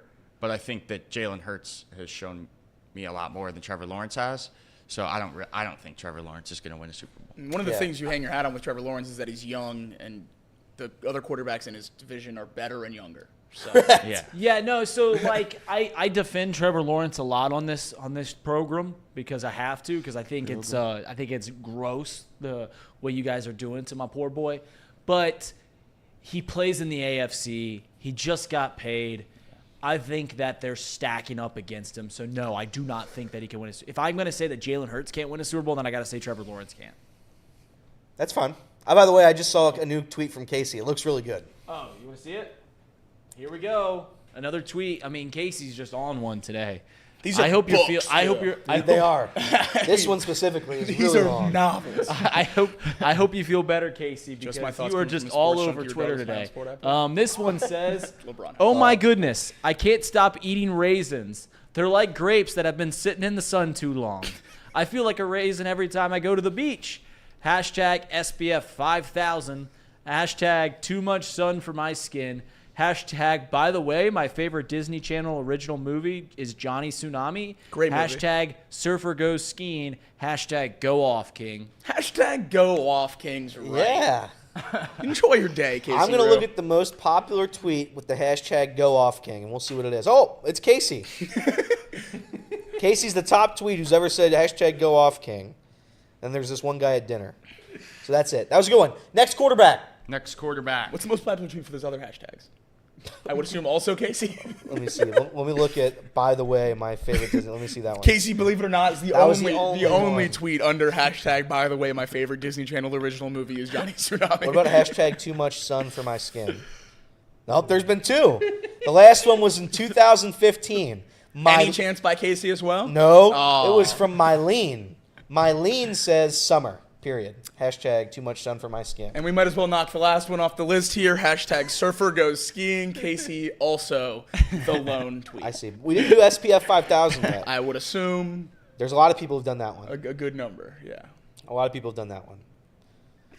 Go ahead. All right. Casey drinks. Next quarterback. Jared Goff. Nope.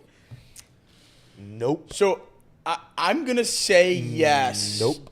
And I don't love Jared Goff's contract because I think he's in the same boat as Hurts and Trevor Lawrence, where I don't think he's a top echelon quarterback and he's getting paid top echelon money. But the difference is I think the Lions' current roster is good enough to get there. And I don't think either of the other two teams are. I don't think he's good enough to win, though. That's the whole point of this. I do think their roster is damn good. I think if you get there, you can win. Yeah, I think he had a damn good roster the last time he was there too, and they didn't score a point. So they scored I 3. think this Lions roster is exponentially better than that Rams roster. I think the Lions system too is exponentially better for Jared Goff than that Rams one was. That's also true. And their defense and their O-line. I don't think Jared Goff could win the Super Bowl. No, I don't. I think we don't give him enough credit as a quarterback. I mean, he took two teams, one team to the Super Bowl, one team that has not won in the postseason in a long, long time. And he took him to the AFC Championship. And he's going to get back there. Like, this Lions team is for real. They're going to continue to be contenders. But I don't think Jared Goff has what it takes to get over top. Like I said, what we've seen over the last 15 years or so, and really before that, is you need an elite guy to win. Yes, I understand that there are those two circumstances where Joe Flacco won and Nick Foles won. But that's 2 out of 15. More often than not, you need an elite quarterback, and Jared Goff is not an elite quarterback. I agree. Go Next ahead. up. Go ahead. I disagree. Is that it? I think for sure he can win a Super Bowl. I think that, like you were talking about, Jacob, the system in Detroit right now is just perfect for him. And maybe you guys can say he's a system quarterback.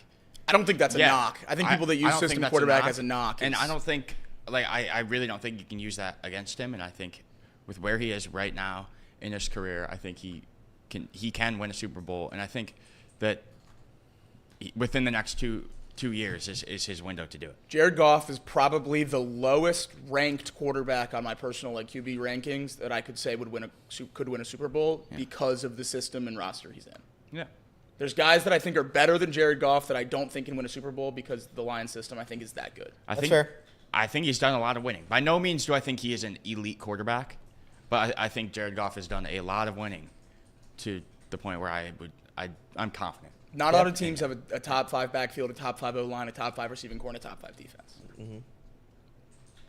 All right, enough golf talk. Let's go to Kirk Cousins. I'm going to go with no. I think we've seen the peak of Kirk Cousins, and it was statistically in Minnesota. It was probably that year that they were 13-4 and lost in the first round of the playoffs to the Giants. So I think we've seen the best of Kirk Cousins. I think he's going to be good in Atlanta. I think he's going to put up fine numbers. I think he's going to win them a lot of games. I think they're going to be more or less a lock to win that division. That division's hot garbo. They have a chance to win the NFC because the NFC's not great, but I really just I cannot picture Kirk Cousins winning a Super Bowl, so I'm going to go with no. He's not winning a Super Bowl in Atlanta, and if he's not going to win one there, he's never going to win one again. He's too old. How many years does this guy have left? 4, maybe? They gave him a 4-year contract, but they drafted Michael Penix at 8, so Correct. who knows? Correct. So this is what he will never hoist up. He will never hoist up the Lombardi. We've seen his peak, as Jacob said, and we've seen the peak, and it's not that good. So his peak is far lower than any top tier quarterback. Shout out to Kirk Cousins for somehow, some way, getting as much money as he's been paid, and having really the numbers that he has. It's almost become like a reverse thing to where he's almost become underrated. Yeah. Because he's overrated in almost every sense of he gets paid. He's overpaid and underrated. Right. It's a weird juxtaposition for Kirk Cousins. I like Kirk Cousins a lot, but no. Yeah. Is he the highest earner in NFL history? Yes. I think he is. I believe crazy. so. Yeah. And I think he was at his last Vikings extension. I think everything now is just Bonus. icing. He's at least up there if he's not number one. Next up. Few more. Next up, Brock Purdy. Nope. Never. I'm gonna say no. Never. I'm gonna pretty confidently Yes. say no. I think the 49ers are a great system. I think the 49ers are a great situation. I think that roster is going to start to decline at a shocking rate with both age and need to extend more people. I think Ayuk or Debo is going to be gone before week 1 this year. I think you're looking at Fred Warner or Dre Greenlaw out of there in the next 2 or 3 years. That defense is going to continue to take a step back. We saw the secondary started to struggle a little bit at the end of last year. I think that's just going to continue to be, put a magnifying glass on. And Brock Purdy has to be absolutely perfect in order for them to win a Super Bowl. And I don't think he has enough in him to do that for however many games would require in a row. So, I don't think Brock Purdy can win a Super Bowl. I think he can win a lot of games. I think they could go 15-2 and be the NFC 1 seed, and I still just don't think they could get over the hump. I think Brock Purdy's peak is Jared Goff. I think what he can attain to be is what Jared Goff has done with his career, which is still a very good quarterback. But you're not good enough to win a Super Bowl. If Jared Goff's not good enough to win a Super Bowl, neither is Brock Purdy. Clearly last year, if there was ever a year that was going to be had where Brock Purdy could have won it, would have been against last year's Kansas City Chiefs team. Right. Was not the year. Blew the lead and didn't have it. So, no, Brock Purdy's never going to win a Super Bowl. Sorry. I would bet over-under Brock Purdy, over-under 10.5 years in the NFL as a starter. Under. I'd take What do we under at, as well. 3? 3. So we need 7 more. I'm going under. I'm going to go under as well. Probably under. The issue is when the Shanahan and the boys, San Francisco, get another quarterback, someone will sign him. Correct. That's true. He's won enough. Yeah, I feel like Brock Purdy's kind of a tough one because there are a lot of people that are so against him being good, deserving to have made the Super Bowl last year. But I think what you brought up, Jacob, is an interesting point about how that roster is. Last year, it probably peaked, and that they're going to start losing guys because they're going to be very expensive. They're getting older. And I think that last year was probably the perfect scenario for Brock Purdy. And I think if Jared Goff doesn't win one in the next year or two, it's going to be the same for him. That Lions roster is going to get old and get way more, too expensive. So I'm going to say no. I don't think he will win one. If Brock Purdy wins the Super Bowl, I'm going to have a terrible time because that's going to be not very good. I think that the 49ers quite honestly should look at getting a different quarterback. I know that they are on contract. I know money's tight over there, but I just can't see Brock Purdy getting over that hump. I think he's fine enough, and he's just good enough, almost like Dak and Tua, to where he's just good enough to where you can't talk yourself off of moving on. But I think they should. I think they should go after a guy in their own division like Kyler Murray. I think they should go after one of these Justin guys that are on a struggling Fields? team. So it's just my. Justin Fields, free agent next year. Well, let's get a good quarterback. All right. That's the whole point. He'd be great. Actually, before we move on, I think we have one more Casey tweet I saw. Oh, he did? He tweeted? Yeah. Is he ranking quarterbacks at home? No. Okay, I got it. Let's pull this up. This is Casey McAllister once again. Casey, I hope you feel better. I hope you're getting better. We'd prayers love up, to have Casey. you back in here. He says, ever notice that Twitter always asks you what is happening? That's how I feel every time I watch yeast rise bread dough. What is happening? It was just flat dough. I heat it up and it's bread now? So cool. So cool. Casey's making Unlike bread on my sick day? oven, which is set at 350. Hashtag fanboy and chum chum. Casey, If you were wondering, not the only person to use that hashtag. Casey is the man of many talents. I mean, he's dialed into off the bench. He's making bread from scratch. He produces the show most days. Oh, I mean, yeah. wow, what can't he do? Fanboy and Chum Chum was horrific. One of the worst shows ever made. It was, well, the animation was scary. I didn't like the animation at all. But good on Fanboy and Chum Chum. Who was in Fanboy and Chum Chum? Any famous celebrities? Jim, read the next quarterback. Next quarterback. Final one, by the way. Final one? Final one. Make it a good one. Okay. Justin Herbert. Ooh, this is spicy. I really don't think it is. Spicy? I think it's clearly a yes.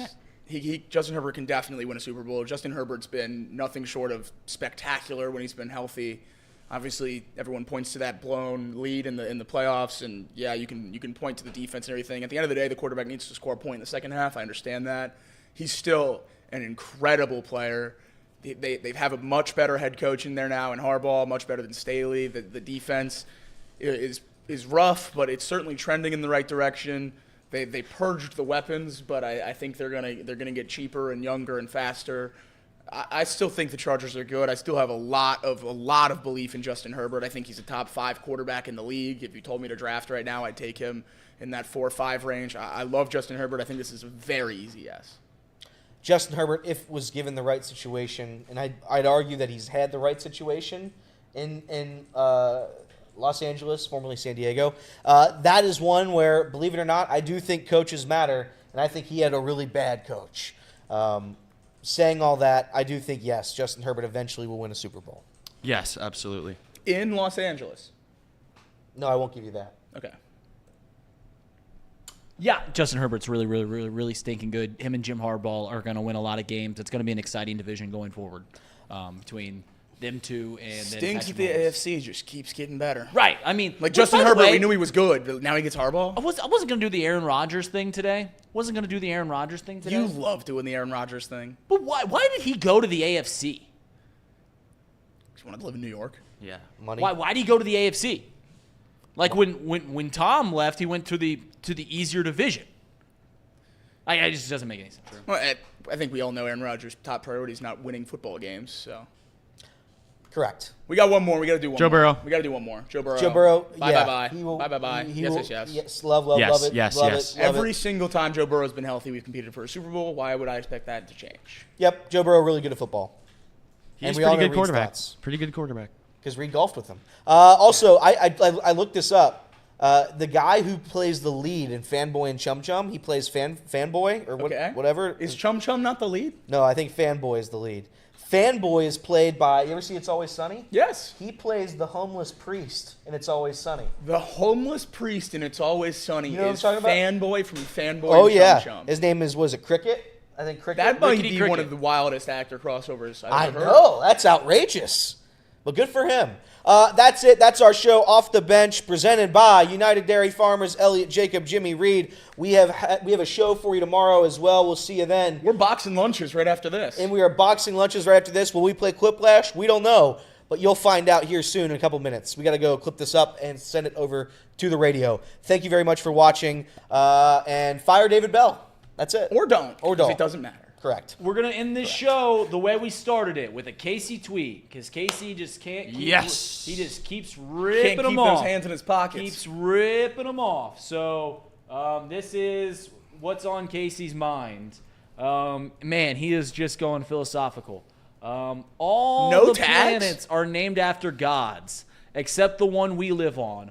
which is interesting because we are the ones that believe in gods. My favorite god is Gordon Ramsay. Homie makes an amazing beef Wellington. He probably would have put a few hashtags if the show wasn't wrapping up, but that's He wanted to make sure he got it out in time. Yeah. That's just Casey. No, that's fair. That's just his thoughts coming from a sports junkie, regardless his own sport he plays. That's correct. Everybody have a great Monday, and we'll see you tomorrow, mañana, And the next day. and the next day, And the next one. and the next day.